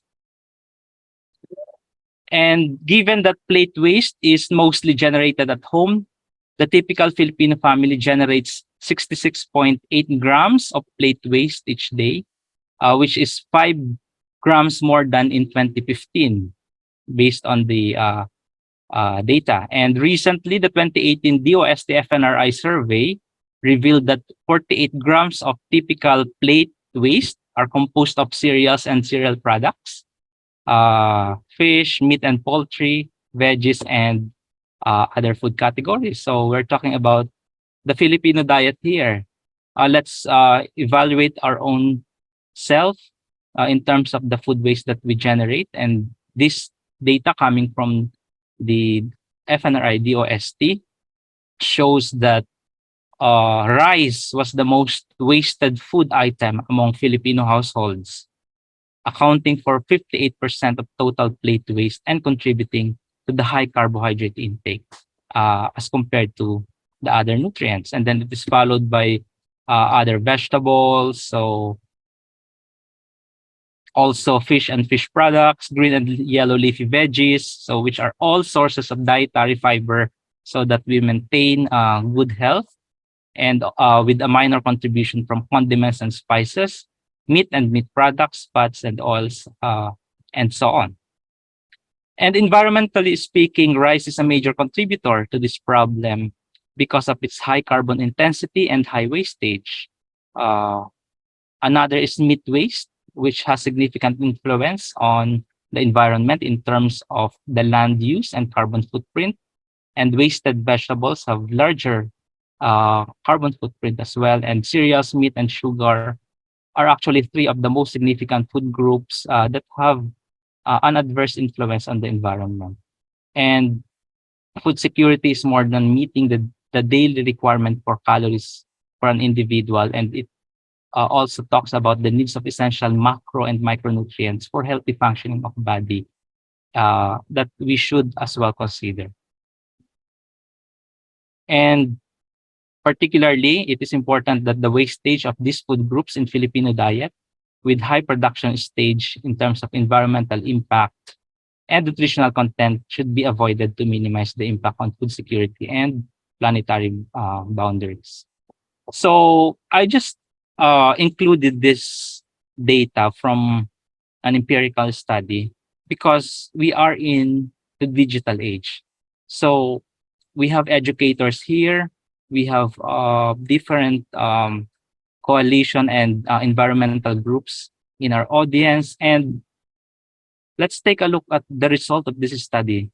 It provides us the basis in terms of um, maximizing the affordances of information, education, communication in terms of the social media platform. So hindi pa included dyan ang TikTok, which is already a platform even in advertising. So probably later, Ms. Dory Valerio, our marketing expert, will also react on this. And it it is now well documented that reducing food waste can create a win-win situation for nutrition security and environmental sustainability, and thus reducing per capita food waste by half by 2030, which has been declared as one of the Sustainable Development Goals, Target 12.3 by the UN. And this is your takeaway. Mix. What can be done to reduce our food waste in our own household? And my question is it doable? Can you do it? Your response should be mix mo. So it's like mismo. Certainly, absolutely. Mix mo. So food waste reduction at the household level. The first one is on meal planning. You can also find some of my articles in digital print, rather in digital media. I also posted a link in terms of sustainable eating in the chat box. So M is for meal planning. So go food shopping with a plan so you don't purchase more than what you need, and you have to avoid buying and skip buying perishable items in bulk, and it's not a bargain if you don't eat it all. So make sure we have a list of groceries, and we should have enough storage at home so that we don't produce food waste, okay, in terms of storage as well. And the next one is yesterday's leftover. So yesterday's leftovers are today's lunch. So make a dish brand new by adding fresh herbs on your fridge, best condiments. And Chef Marga is here also as part of the panel of reactors. She can also add on this and other culinary interventions. So think like a chef. Before you toss out old, stale, or wilted ingredients, give them another look. So you can use every part, the seed, stem, leaf, greens, roots, so they can all be used in different many ways. And of course, K. So we have this stands for keeping food fresh. So make sure that we store foods accordingly. So this is an infographic on how to store food properly. So if you have the fridge, the topmost part of the fridge, just near the or below the freezer, should be the ready to eat foods, followed by seafood, whole cut meats, ground meat, and then whole and ground uh, meat and poultry should be at the lowest. So the rationale here is the ready to eat food should be always on the topmost part so that any drippings coming from perishable foods will not contaminate this, and therefore it won't cause food spoilage and subsequently food waste. So keeping food fresh, store food properly, and it will last much longer. And as mentioned earlier, use FIFO, first in, first out. Know your family's daily consumption in terms of portion items in the storage container. So portioning, so you don't defrost everything and then refreeze it. So that's a no-no in food safety, and it will turn into food waste. And store herbs properly and all other ingredients, dry versus perishable. Then from the leftover oils and fats. So store properly and strain after use, and you can use oil and other cooking fats several times before disposing. Well, if it is not uh,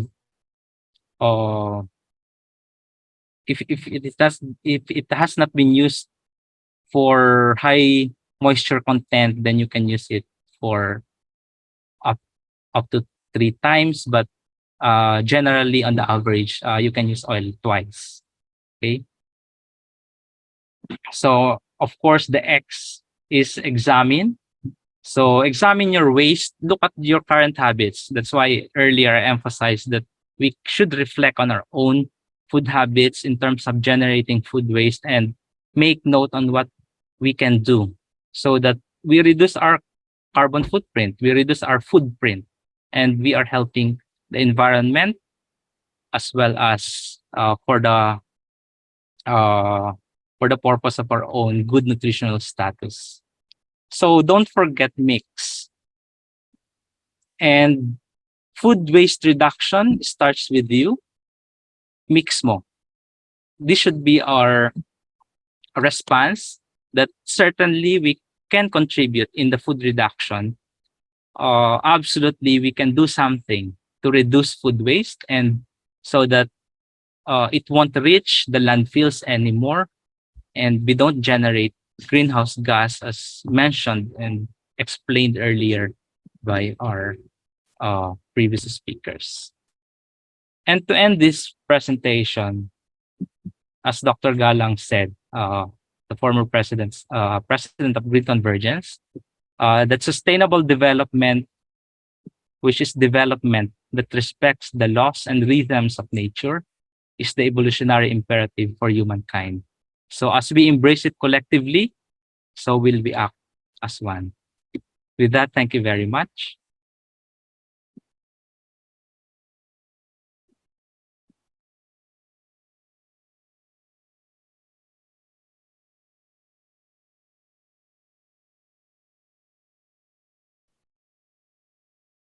Thank you very much, Sir Teddy. Napakaganda ng discussion, no, Marie? So now, let's go on with our panel of reactors. Marie? Paano ba natin papakilala? One after the other or sabay na natin silang i-introduce?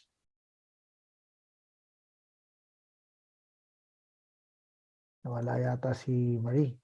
Well, anyway, let's introduce our... Sabay na siguro. Sabay sabay na, na lang. Dave. Okay. Kasi maiksi lang yung time nila eh. Okay, let's introduce our panel of reactors.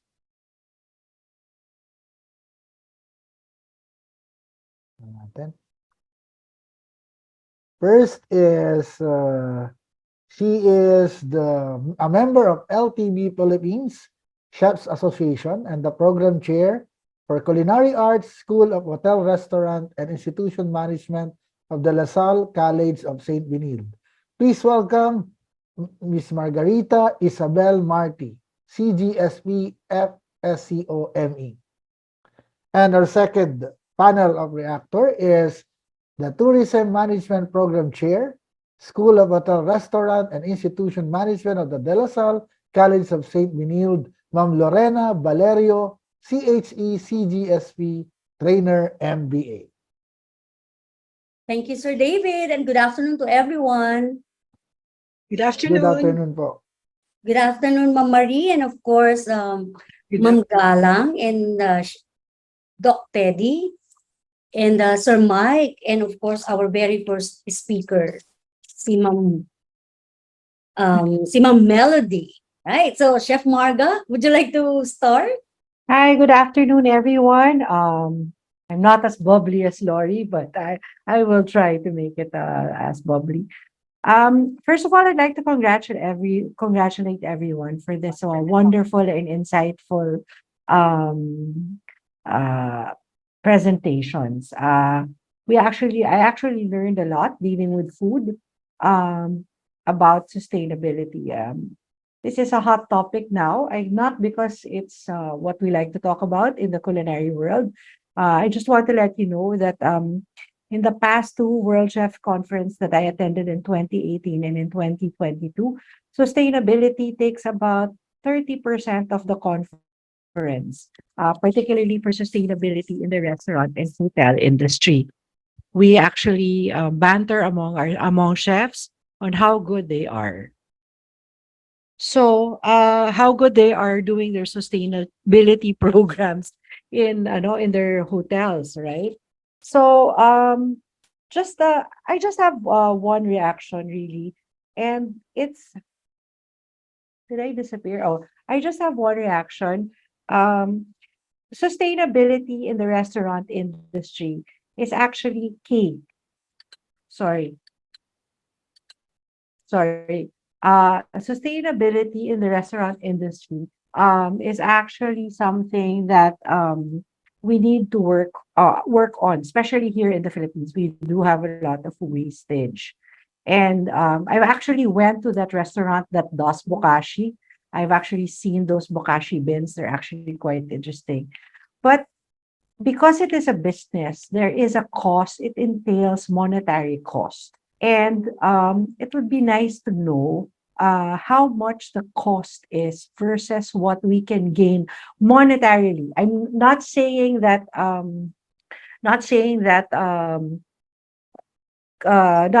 it's what it does to the environment is not important. It is important. It's just that we need to know the cost because it will affect restaurants and the industry's bottom line, which is already struggling at this point. But I do believe that uh, in doing this, there is a what do you call this? There is a benefit more than just monetary benefit. Do know of a restaurant that does composting and they give it back to the farms. And this restaurant actually gets a discount on their vegetables because instead of farmers having to buy fertilizer, they actually compost. So this is actually a great thing. And I think my second one, I know I'm a chef and I know I'm in the industry, but I think the one of the things that struck me most was the home aspect of it, which Teddy presented. Not because Teddy is my faculty, but because I'm a mom. Okay. And yesterday's leftovers, think like a chef. I think I'm guilty of this. I make my meals in advance. I make my meals in advance, usually on a Saturday for the whole week. Because Lori and Teddy know this, I work long hours. So the food basically just has to be reheated. And I do make large quantities and I freeze it and I put it in the freezer and we defrost it every day what dish we want to eat. And so we have learned to actually it's not only good for the environment, it's also good for the wallet. So that's one thing. And I'm also guilty of making roast chicken into pasta sauce or making picadillo into something else, make it a rice casserole. So those are the things that I do, and I really think it is important. But sometimes it's not only think like a chef, think like a mom. What do your children like to eat? What does your family like to eat? One time, leftover spaghetti sauce poured over potatoes, which I baked, made such a great meal. It was so interesting. They loved it, with a little cheese. Okay, so stuff like that. Next, food storage. Teddy, I really like the graph that you made, the infographic. Um, I hope I don't sound very elitist when I say, can you make it in Tagalog so that also the helpers and other people who don't speak no, who speak the vernacular can, what do you call this, can understand it. I learned this actually, this diagram. I first learned it from a book called Indigenous, which we actually do have one in our library in Benil. It's an old cookbook written in Filipino, really meant for people to read in Filipino. And it's one of the best cookbooks I've seen so far, and it does talk a lot about sustainability, and it was written like 15 years ago, so you might want to take a look at that as well. So one thing I also want to add, which might be difficult to grasp, is um when we eat in season. I don't think anybody really discussed that, but to eat in season, it's important. Meaning when fruits are seasonal, it is at the peak of its when fruits are in season, it is at the peak of its nutrition. So allowing it, eating it at this time, less carbon footprint. And again, I agree with you. Buy local, also buy seasonal. They say citrus is best in the rainy season. Why? Because we need it. Because this is when we usually have a cold, and that's when we need our vitamin C. So I'll just end with that. But thank you again very much for inviting me. I hope to be invited again. And this was a very interesting conversation. Now, Lori, your turn. All right, so thank you, Chef Marga. Hello again, everyone. I'm not a chef, but I'm so happy because I heard from Miss Melody a while ago. Ito yung gusto ko sana narinig niya, Food is for people, food is for animals, and food is for soil. Because I manage my food waste also, Sir David, I saw also your chat a while ago that the household are aware of how to manage the food, not actually the waste, but how to manage the food that will be portioning for our kids or for the household. Because I live alone, di ba? I live alone, and I feed the cats pag may mga excess kasi hindi maiwasan. Pero at that time, without knowing this, because I'm really informed today about this. So nagigilty ako, papakain ko ba to sa pusa or sa tao? But sino naman ang mag-a-accept sa neighbors, 'di ba? Kung kahit na ba steak yan or fried chicken yan, pero will the neighbor accept it or wala naman dong pwede mag-accept. So natuwa ako for that. And this program is very well planned. Why? Because there is the organizational level discussed by Miss Melody and of course Sir Mike, and there is the personal level discussed by Doc Teddy.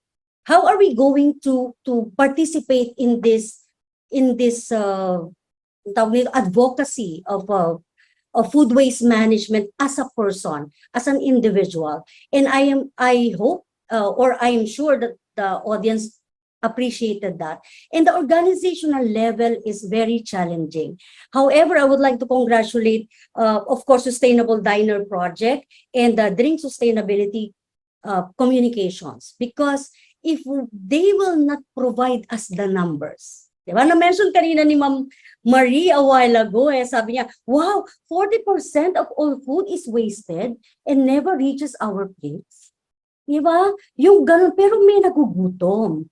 You presented also, paano nangyari yun? And me as an individual, and of course, those who have power to make this happen with the intervention, how are we going to move forward? No? So thank you so much, because just like what we always say, if there is no number, we cannot manage. And providing those numbers make us aware of this situation or issue, right?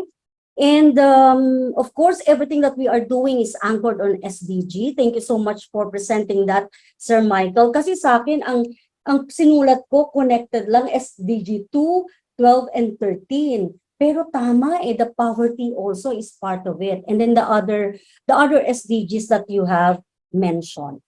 Thank you so much also na you are given us the hope or the opportunity that there is something that we can do as an individual or as a person when you presented that the solar panels or the conductors, no, the conductors that you have presented, kaya naman pala on a small scale. Then of course the organization. Now, summarizing all of that, para nakakreate na ako ng framework. The issue now here is you have the information, we have the information. How are we going to promote this or to communicate this to our target audience who has the power also to influence others, right? So on the organizational level, just like what Chef Marga have mentioned, so how do we go about approaching hotels and restaurants that they adopt this advocacy wherein there is a cause? Palaging ganun, no? And then is there a certification? And then some advocacies would come up with contests or would come up with competition so that this will be a yearly thing for nagiging very sustainable because every year nangyayari siya. And companies who are adopting this are given certificate, and that certificate will be the bragging rights, not only because we are helping the environment, but because we are also feeding the people who need it. And it's very important also as an individual, we reach out to them. So yung mga intervention, very small, very simple intervention being done by hotels, like you put lang the label. So just consume what you can eat. And then, yung wala nang pangungonsensya, kasi parang na-mention din a while ago ni Ma'am Angelina, di ba? Kinukonsensya pa tayo na, ubusin mo yan, magagalit si Lord. May mga ganun pa before. Gayon pa ba, ginagawa pa ba yun? And what actually we could do on the personal level is to encourage our children or our friends we just get a small amount, even in buffet, right? So with that, just like what I mentioned, I would like to quote again from what Ma'am Angeline had mentioned, and of course Sir Teddy Mananzala. I appreciate the mix mo and very personal, diba? And then we will remember that we collaborate, okay, collectively, because we will act as one. Again, the question is, how are we going to communicate this advocacy to the organizational level and to the personal level? Perhaps we will be supporting you just like what you did today. You communicate, you organize this kind of webinar to all the schools, and we will be there to support you. Thank you, Ma'am Marie, and thank you, Sir David. Well, thank you very much to Lori, Valerio, to Chef Marga for articulating our own insights and for adding to our takeaways today. That ends part one of our forum, the presentation by our resource speakers. Before we proceed to the open forum, we invite you to turn on your cameras for a souvenir photo. In a little while, our Zoom host, Maribeth de Villa, will be calling the shots. Meanwhile, while everyone is preparing, powdering your noses, looking for a better light, David and I have some brief announcements. David? Go first. Okay. Checking if I have my mic on. Okay, first and foremost, guys, please don't forget to fill out the evaluation form. The GC Secretariat will share a link to an evaluation form for today's Kamayan Forum session in the chat box. The link will also be flashed on screen. Please take time to give us your feedback to help us improve the forum. Yes, thank you, David. And for the e-certificate, for the information of those who request an e-certificate of participation, here are the requirements for issuance. First, the participant must have been actually present in the forum and not merely pre-registered. Secondly, the participant must submit a duly accomplished evaluation form. So that's it. May nagtanong pala sa ating Facebook page kasi not everyone attended the Zoom kasi we have a limit of 100. If they can also receive certificate if they watch through our Facebook Live. Paano ba daw Paano ba yun? natin masasabi yun na they watched? Siguro if they can, may mga nagtatanong, may nagtanong na I think. Oh, I don't know how we can do that. Maybe we can think about it. Maybe it can be taken up in the Board of Trustees meeting. Come up with measures on how we can establish if the person really watched. 200 kasi baka, dami alam mo, maraming nagpapalusot ng mga estudyante kasi. And we don't want to encourage, or we don't want to be kasangkapan sa ano. So that's it for those who are watching live. Perhaps we would discuss later on how to increase probably the capacity of our Kamayan Forum. Kasi today we have as much as 283 registrants. Wow, grabe. Madami na talaga. Kasi pati we're all over the country. Pwede. Tsaka we have such interesting discussions. No? The conversations here are really precious. Kaya maski once a month lang siya, you really look forward to it. Kaya hindi ko ito mabitawan eh. How many years have I been doing this? My goodness. Kasi I really learn a lot from it. O baka ready na yung mga cameras natin. Okay, yes. They are ready. Hold your smile for a few seconds. We have so many screenshots. Okay, 1, 2, 3. One more. 1, 2, 3. Another one. 1, 2, 3. Last one. 1, 2, 3. Thank you very much. Thank you, Maribeth. That's our host, Maribeth De Villa. Thank you, Maribeth. And so we go on to our what's open next? Forum. Yeah, we're going to open the open forum. Open the open forum. Okay. First and foremost, Marie, let's remind of the guidelines for the open forum. Yes, please do. Number 1, to ask a question or share a comment, you may either raise your hand to verbalize it or post your question or comment on the chat box, and Marie or I will read them for you. Please unmute your microphone as soon as your name is called.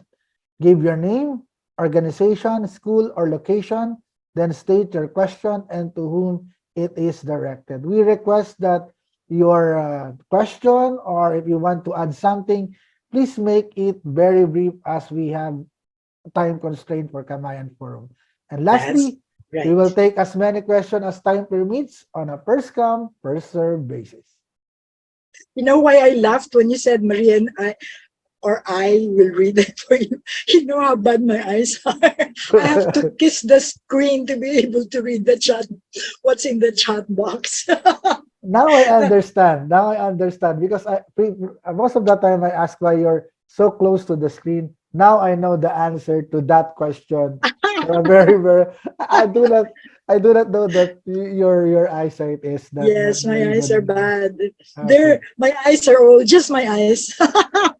So anyway, so are we ready to take the questions? I think we have some people who have already raised their hand. Let's start off with ahead.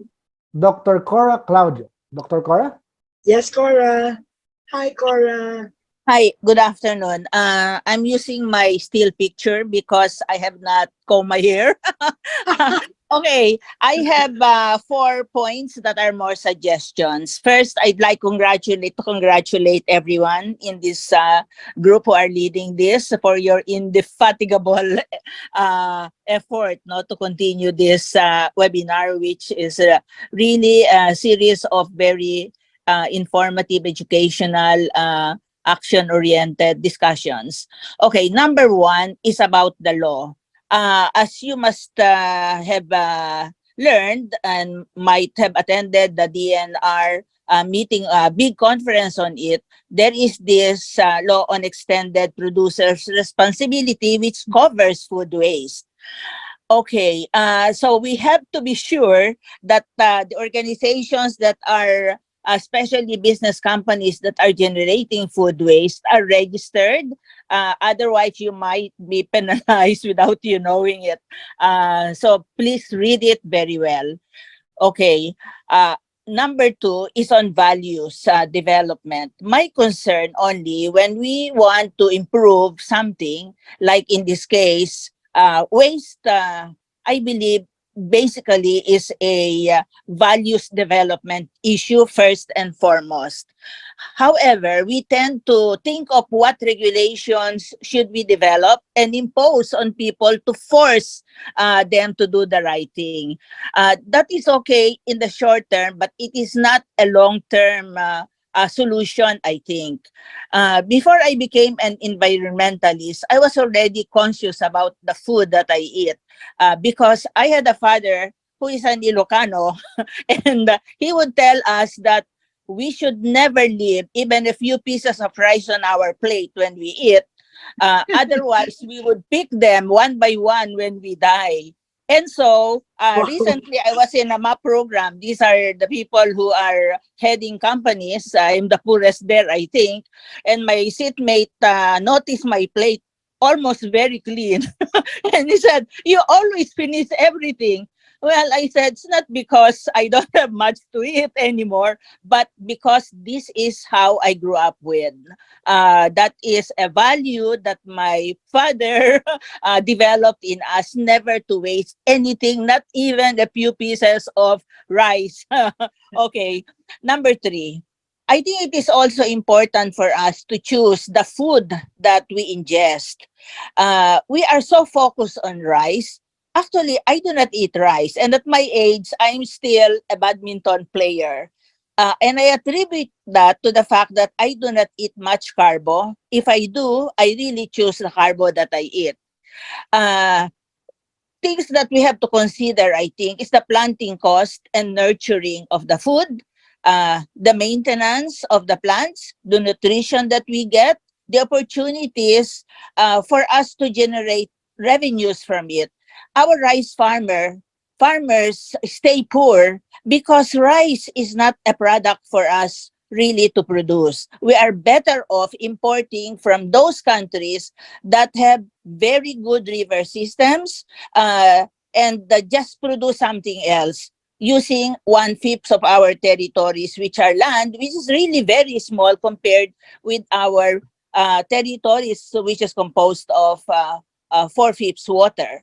So the next point is that we also we'd like to invite you. The type of food that we are promoting is bamboo for food.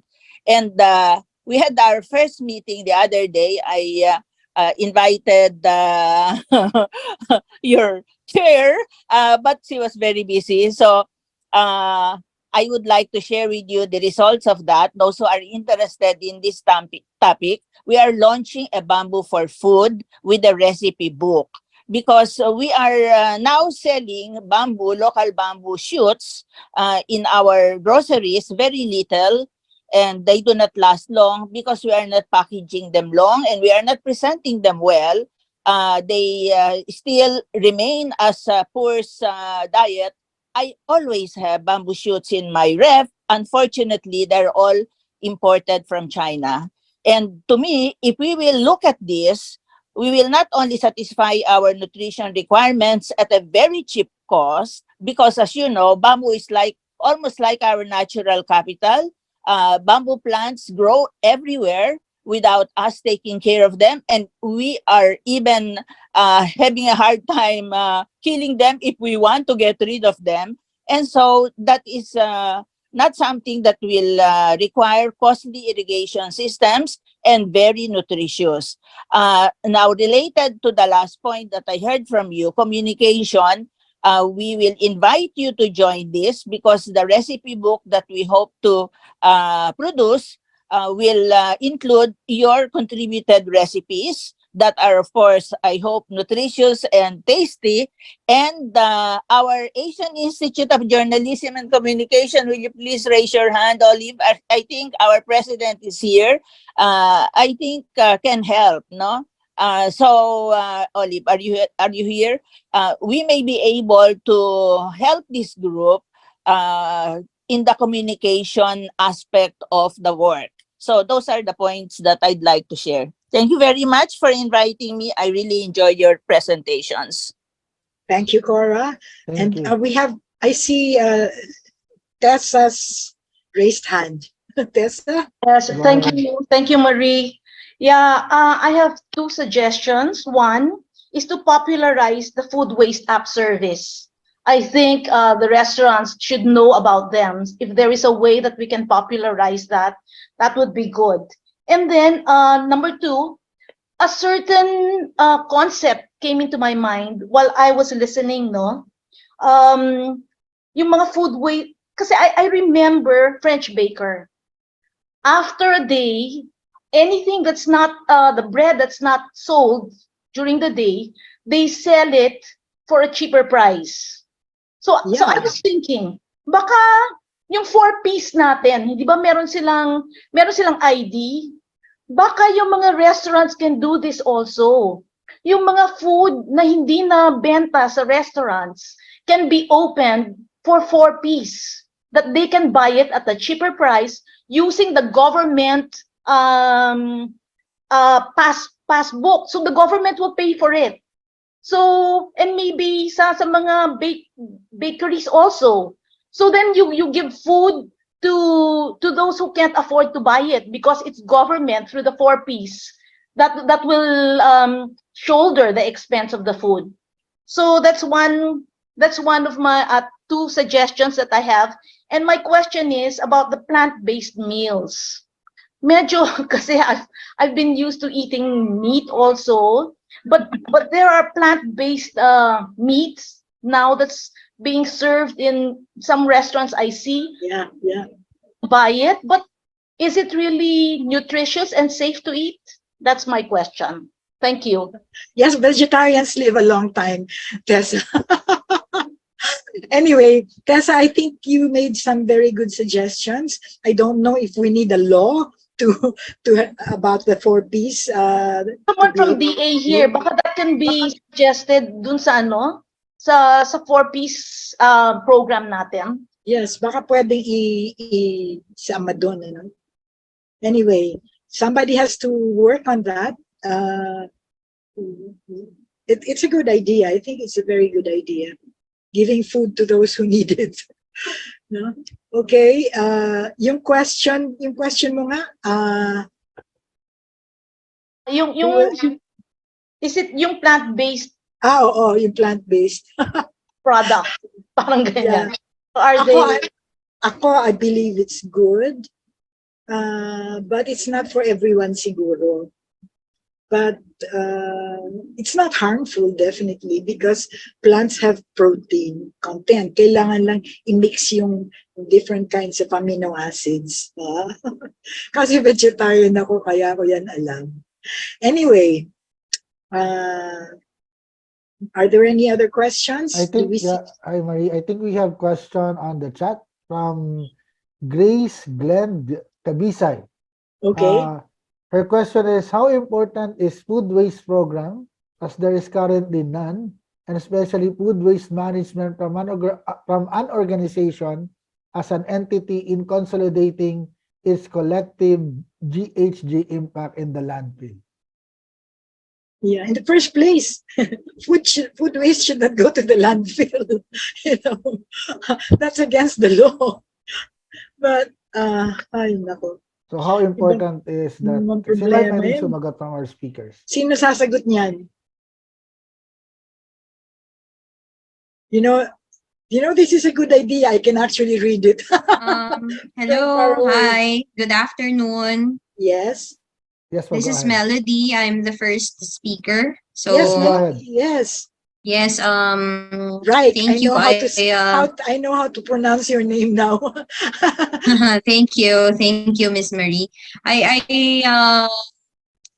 think I can answer this one and also the first one, but since this is flashed on the screen, how can we help farmers so that instead of throwing away excess farm produce, they can utilize them, like preserve them and prolong their shelf life for personal use or for commercial purposes? So actually, we have programs in the government that would promote food innovation. So we have in the OST food innovation centers wherein they can access and they can seek their support in terms of creating products or basically prolonging their shelf life without compromising their nutrient quality. So I guess that's the first one. And the second one would be we are also looking into the possibilities of private sectors, businesses assisting our farmers in doing this because they have the resources, they have the knowledge, and it's sort of like adopt a farmer or adopt a farm wherein they will be helping them technically in terms of what they can do with their excess produce or the produce that they produce in their farms. So that's the two ways wherein we can do that. And yeah, there are a lot of resources already out there. And if there are organizations that would channel it to the farmers, then that's a good way to go for them to be educated on that. And of course, at the end of the day, what the farmers need now, and even fisher folk, would be good cold storage facilities. That's one way for us to really ensure that we can save the excess produce and give it at the times that they are scarce. We don't want to have that kind of onion fiasco again, wherein we are having the scarcity of onions and whatnot, but and we see throwing of tomatoes on the streets or on vacant lots. We don't want that. So I guess those kinds of initiatives and improvement of storage facilities for our produce, for our seafood would be a good way to go for us to combat food waste. Well, thank you very much, Melody, for coming forward to answer the question.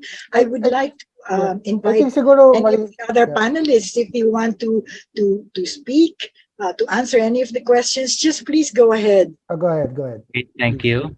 So in addition to what Miss Melody mentioned, and we also have the Academ here, the Academ can provide extension services to the targeted farmer group. For instance, they can channel it through their Center for Social Action, for instance, because in Binild, we have centralized extension services.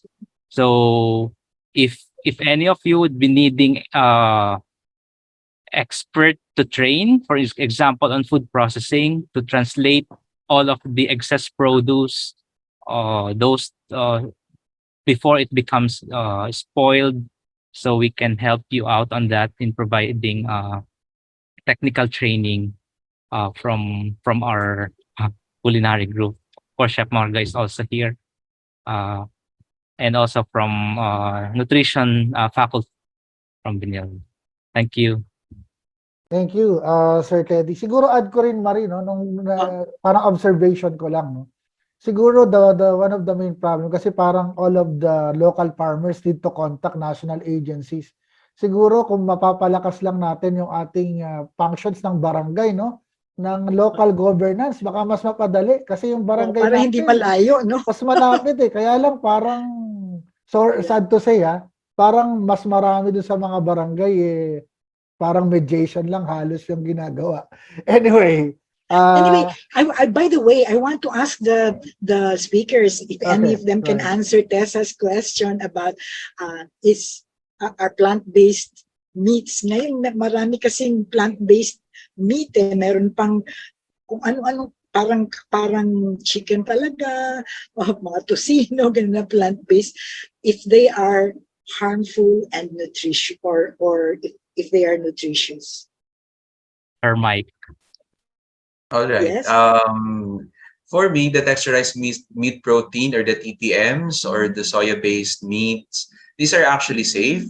These are actually with high biologic value with proteins, though there's a need for supplementation for like B12 or cobalamin. But in totality, healthy po yung ino-offer ng mga restaurants. But it would be better to source our foods coming from the natural ingredients or from the natural fruits and vegetables because, for example, these fruits and vegetables could actually help us for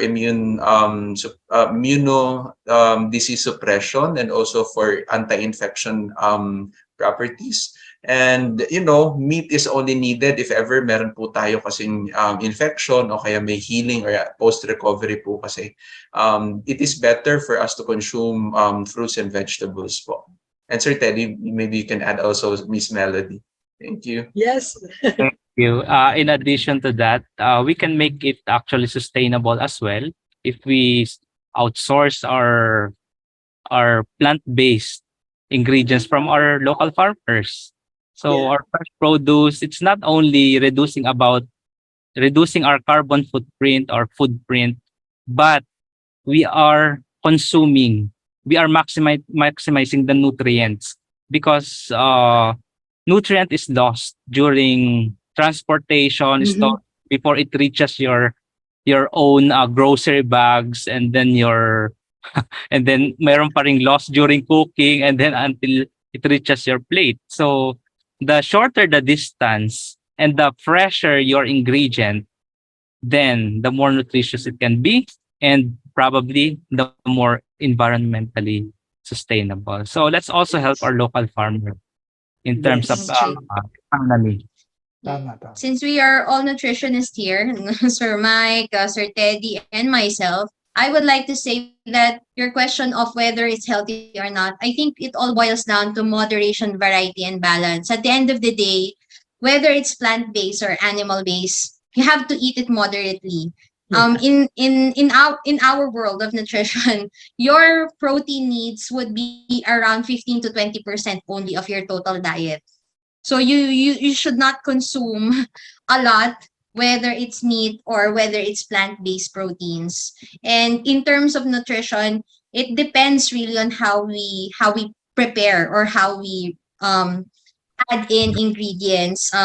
Processing can either provide additional nutrients, or it can either lose the nutrients that is inherent in the food. So I think that would best answer together with the answers of my fellow nutritionist dietitians here. Very interesting. Thank yun you. po bang sodium content ng mga plant-based meat, is it worrisome or do we have to worry about? Kasi usually, parang ang taas ng sodium content ng mga nakikita natin na available. Oh, I didn't know that. Alam mo, ako ang concern ko sa soybean products is kung GMO. yun yung concern ko. Pansin ko kasi usually like sa SM, when you look at the parang alternative to meat, the sodium content is really very high. So parang additional question is, do we have to be concerned about the high sodium content of these parang plant-based meats? Natural ba yun? Or because it's been, processed into like tocino or whatever, in which case, even the animal meat will be the same. High in sodium pa din. I have a comment on that. May I? Sige po. Go ahead. Okay, sure. this is a major concern of mine, the contents of this, not only the processed plant-based goods, but also non-fat milk. They have not only salt, but also sugar. Non-fat milk, if you know, whenever I go to a grocery now, I bring a magnifying glass because you cannot read the nutrient contents, no? But if you will read, look, you tell me any non-fat milk, tell me, because I have looked at all of them that does not have high sugar content. So I have resorted to non-dairy almond that they really don't have sugar. That's one. Number two is the packaging. Many of those available uh, processed and ready to cook or even raw food, they are packaged in plastic that is not meant to be put in freezers because they emit dioxins. And I attribute the high incidence of cancer in our country partly to that very poor practice. So sa packaging na naman, non-environmentally acceptable packaging. Okay. Hello. I would like just to answer the comment first of Sir David on the high sodium content. Yes, please do. If if a product is being sold in the market, of course we have to understand it must be duly registered under Food and Drug Administration. And for FDA, they have standards for sodium contents and all other additives that are present that is prescribed in the Codex Alimentarius. Okay, so given that, it's also guided by FDA in terms of mislabeling. So there should be really proper labels in our food products.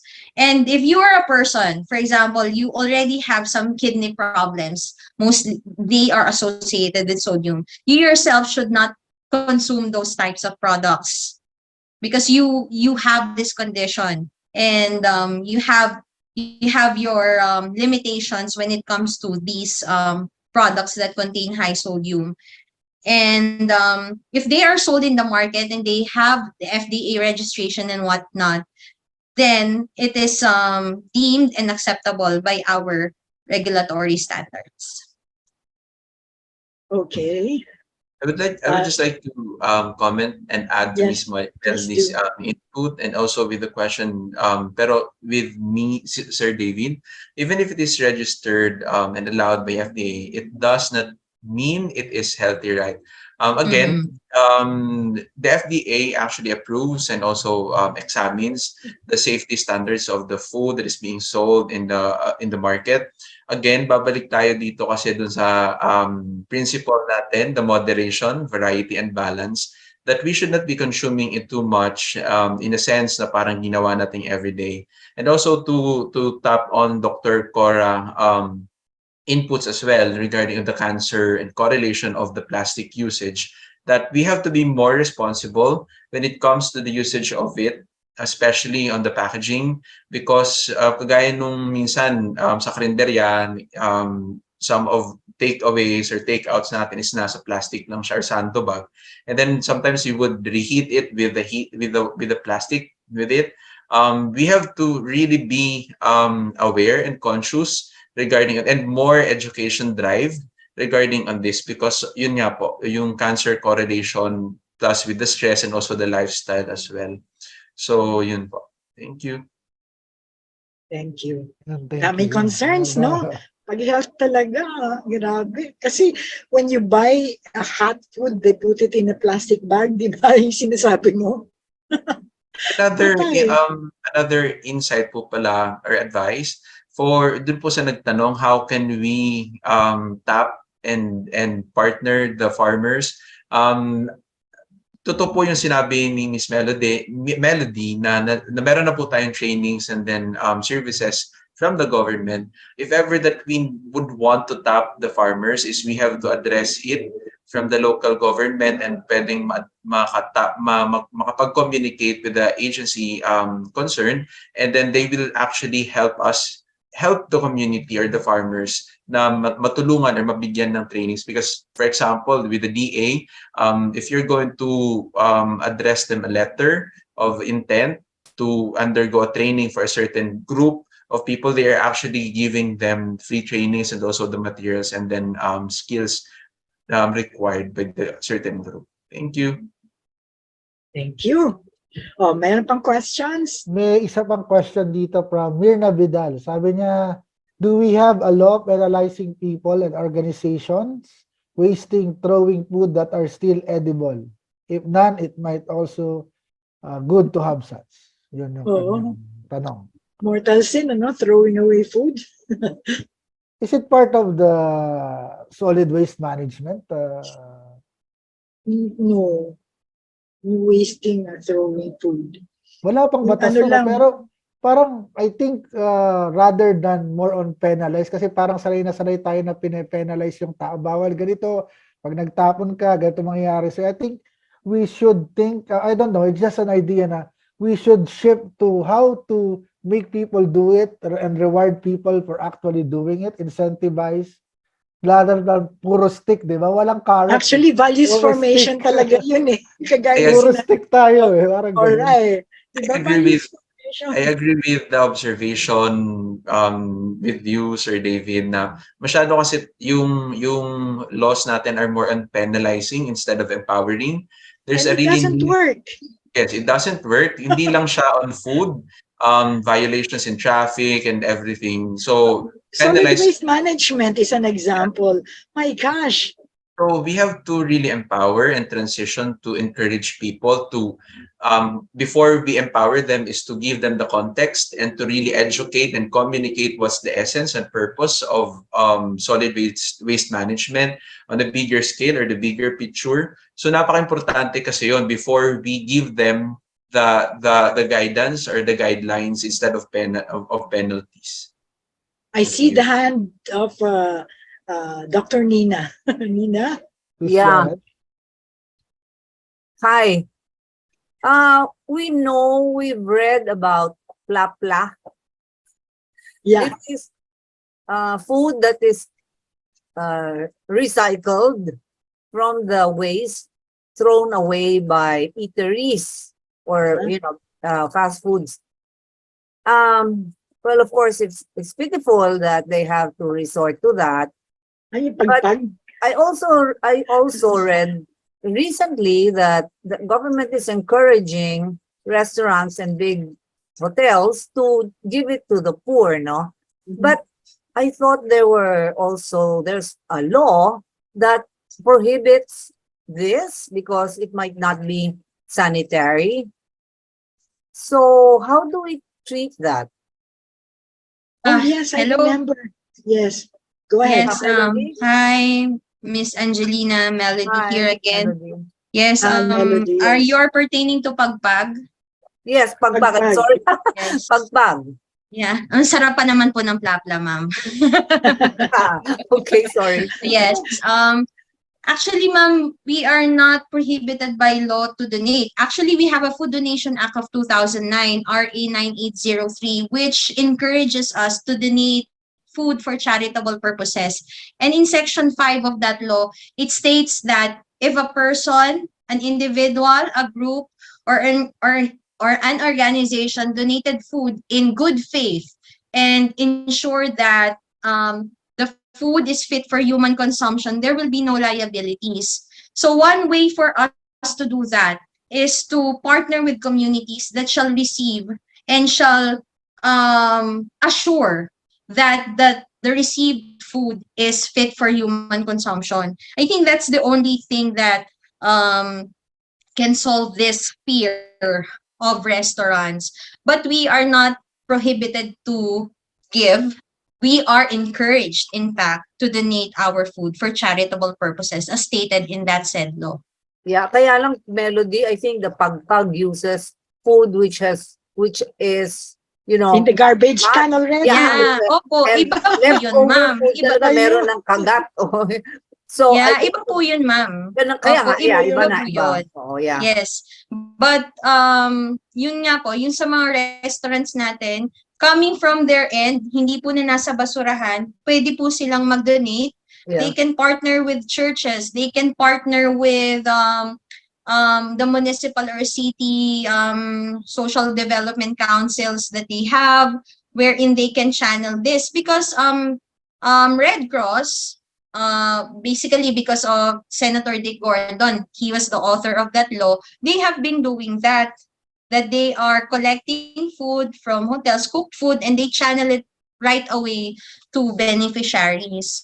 And we have other food redistribution organizations that are very much willing to take this excess food. We don't call them as food waste. They are food surplus that is fit for human consumption. Thank you, Melody. Yes, po. Okay. Well, I don't think we have any more time. Oh, Okay, I think we have one last question yeah, from the chat. just one last question. Yeah. From ESI, Darla Rosaline.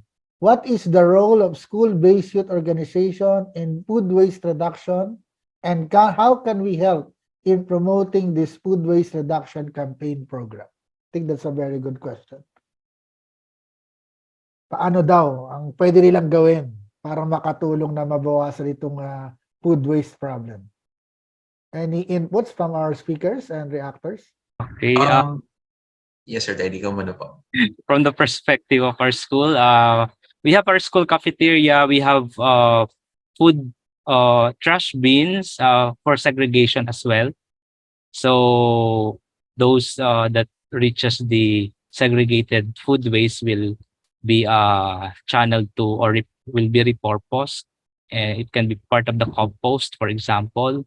And then we also have some, what do you call it? Some at the table center. So we have a small centerpiece where it says no food waste. Okay, and also it is being supervised by the faculty, and we encourage students to don't leave any food item on their plate when they dine at the cafeteria. And it shows also that when you place an IEC material, it can help. Okay? For example, when I did my dissertation, I classified food waste into 9 based on available literature, including the inedible and those that can be saved. And at the end of my research, the following term, the students were asking, where are the trash bins? Because we are used to segregate which are baked products, which are starch. So it's really on educating the public on ways. So it has to be strategic as well. So as I have presented earlier, we have the social media as the platform that is deemed effective as well, and we have influencers. So it should really be starting as well within us, so that it can be manifested and it can create ripple in terms of the practices. Yes, okay. Thank you. Any more? Any additional comments from To our add? speakers? Just to add, There's someone, Yes. Ines Yeah. de Guzman has been raising her hand. Ines de Guzman? Wasn't her question There that you was- read? Oh, Ines, okay. You have something to say, Ines de Guzman? That was her question ba? Okay. Okay. No, you were going to say, Michael? Yeah. Just to add, before the pandemic has hit us, I was handling an organization at school. Aside from the composting, we were actually about to pioneer or to start a program in cooperation with our school canteen, wherein all of the seeds na nanggaling dun sa mga fruits and vegetables supposedly ang gagawin namin doon is to dry them up and then create something from it, or if ever to magtanim uli kami, like to have it, to grow it as seedlings, and with our partner communities as well. Yun sana ipapamigay namin. So instead of dole outs, and to really help them how to grow it. So yun, aside from composting, yun yung initiative supposedly na i-implement namin, but pandemic hit. I remember nga when we were doing waste management, some people were telling us na yung compost nila, because they kept throwing everything there, ginagawa nilang compost, kung ano-ano ang nag-grow. Things would sprout out like that. Tapos meron na silang mga nag-grow ng mga plants dun sa compost pit. These are certified seeds na Very binibenta. interesting. Yeah, very interesting. Okay, so we have no more time. This has been so I think Ines interesting. is raising her hand. Sige. One last question. Sige, si Ines, sige. Go Ines. ahead. Talagang matagal ko na itong gustong malaman kung bakit. Ngayon nga ang chance ko. Sige, go ahead. Of course, I'd like to be healthy also, no? Kasi ang plant-based foods are more, healthier, di ba ho? Kaya lang, they are also very expensive, and many cannot afford them. So I would just resort to a meat-based kasi mas mura kaysa plant-based. So paano ho ba yan para naman maka-avail yung mga mas kunti ang pera? Kasi healthier nga, kaso more expensive naman ho. Yan ho. I would just like to ask Miss Ines if you're from Metro Manila. From Marikina ho. Yes, Metro Manila. Metro Manila. Hamburger nga lang ho, yung mahal-mahal na plant-based ng ano eh. Understandably po kasi in the urban areas like Metro Manila, kabaliktaran po kasi, I'm here in Bicol, so in us, mas accessible po kasi yung food, and then at least mas affordable siya. With your case po in Metro Manila, and for the rest of the people living in Metro Manila, there are actually places or associations or organizations that are already bringing the produce there from the province, such as the Rural Rising Philippines, an example of that. And also in BGC, there's an urban farm, and also with the Ava Hotel in Taft or Malate area, they're actually growing vegetables that is more affordable than those in the supermarkets. If ever that you have your question is yung affordability, then maybe, for example, if you're cooking for meat-based dishes, you can incorporate some of the, pero medyo talagang mahal talaga yung kangkong. For example, dyan, umaabot ng 50 pesos, 60 pesos just for half, isang big cheese lang nun. You can just incorporate or add some fibers, like yung mga mas mura, like yung kangkong and then pechay. Pero still talagang mahal sa Metro Manila. So, yun, you can actually look for like Rural Rising Philippines. Ang concern ko ho yung mga fast food, like, siyempre gusto mo ng hamburger na plant-based, di ba?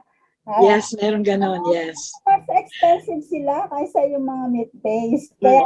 I think, Ines, I will offer my my guess, kasi parang yan demand and supply. Kasi konti pa yung demand, kaya mahal pa. I think that's it eh. Pag dumami ang gumagamit ng plant-based meat, mumura yan. Kasi mas maraming bumibili ng meat talaga eh. Actually, may mura, Marie. For example, nung nakatira ko sa Pasig, there's someone that sells a burger for 15 pesos, buy one, take one paminsan. Tapos ang ginagamit niyang patty ay I think yung sa puso ng saging. Oh, I used to do that for my kids. Puso ng saging, ginagawa ko ng hamburger. Yes. Kalabasa din, masarap din. Pag sa mga fast food kasi, they are highly processed and specialized. That's why probably the cost is so high. Sabi ko nga, kung gusto talaga natin maging healthy, talagang totoong vegetable ang kainin. Avoid natin tong mga processed food na meat. Yun lang. Just all my plant na lang, plant your own. And cook your own. Cook your own burger na lang ho. Sige ho. Yeah, Salamat yeah, po. yeah. Maraming salamat ho. Cook your own. Yeah, innovation Okay. in terms of recipes. We have to Yes. create. Well, this has been one very interesting conversation, really.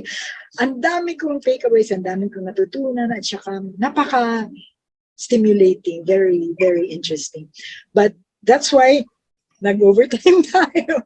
Pero hindi natin naramdaman kasi interesting, di ba?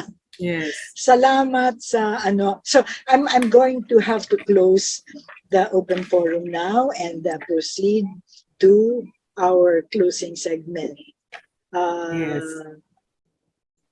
Okay, so it is a very fruitful afternoon.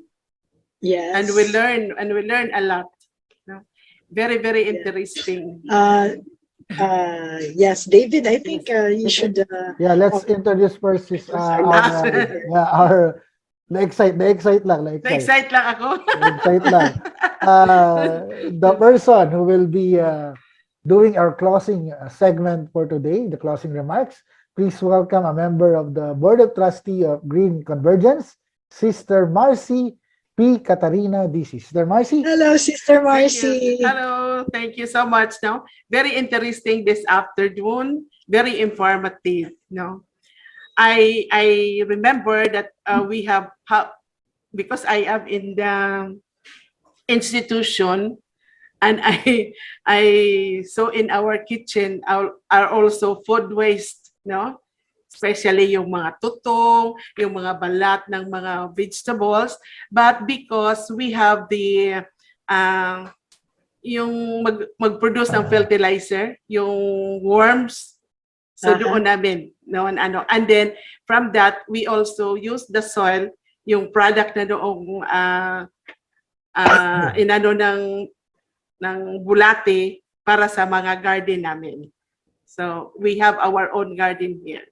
No, so but I just remember also when the speaker said yung from the farm, no, like for example, if our farmers, we have a little farm in Zambales, and then you know their products na kamote hindi talaga nabibili, either binabarat ng magkukuha doon kaya there's no of transportation. So in the time that they will always called us, the sister, it's harvest time. So we really find time to pick them up, no, so that we can also share here in our institution and the other houses. So all the speakers deliver their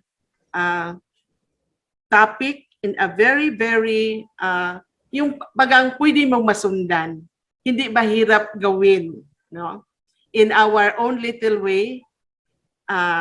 As I remembered for the Mom Melody, like management has a great role in reducing food waste. So pag namili tayo, tamang-tama lang so that it will not go to waste.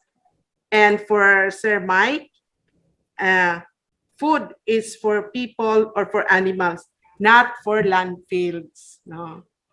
And for Sir Teddy, the mix mo, no? So very, very easy to remember the topic, you know. And as we maybe all of us listening to this topic, we can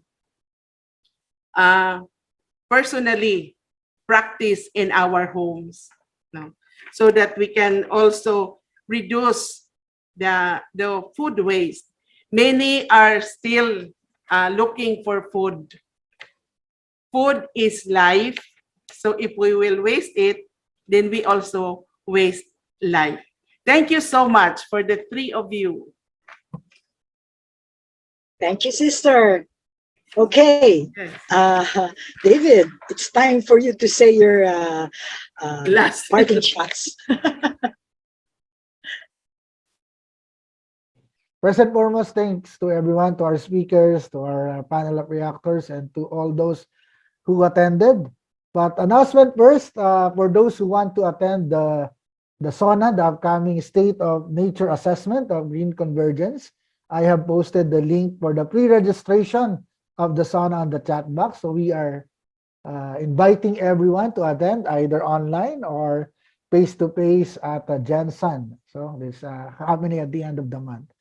Also, So there will be online, meron ba? yeah, I think there will be online as discussed during one of the meetings. Para Okay, that's naman good. sa FB Live. Kasi team bahay ako eh. Yun.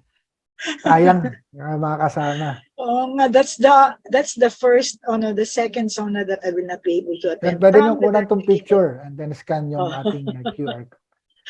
Okay. Siguro as So, the parting shot, Marie, for those who watch the anime One Piece, no, I'm watching an anime called One Piece, and there's a character. His name is Sanji. He is a cook, no. He's a very good cook, and if I remember one of the best thing that stick to my mind, yung sinabi niya na for every food or meal that you cook, there should be zero waste.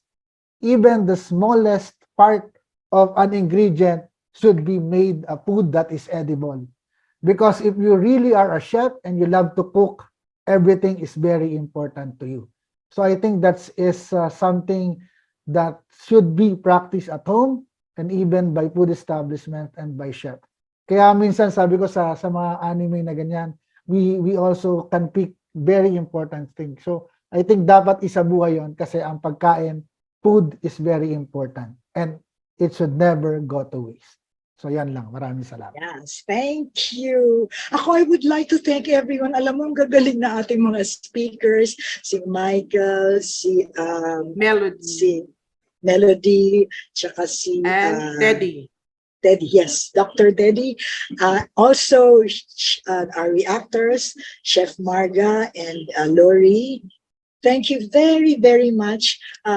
You all contributed to making this episode a very, very interesting and educational one.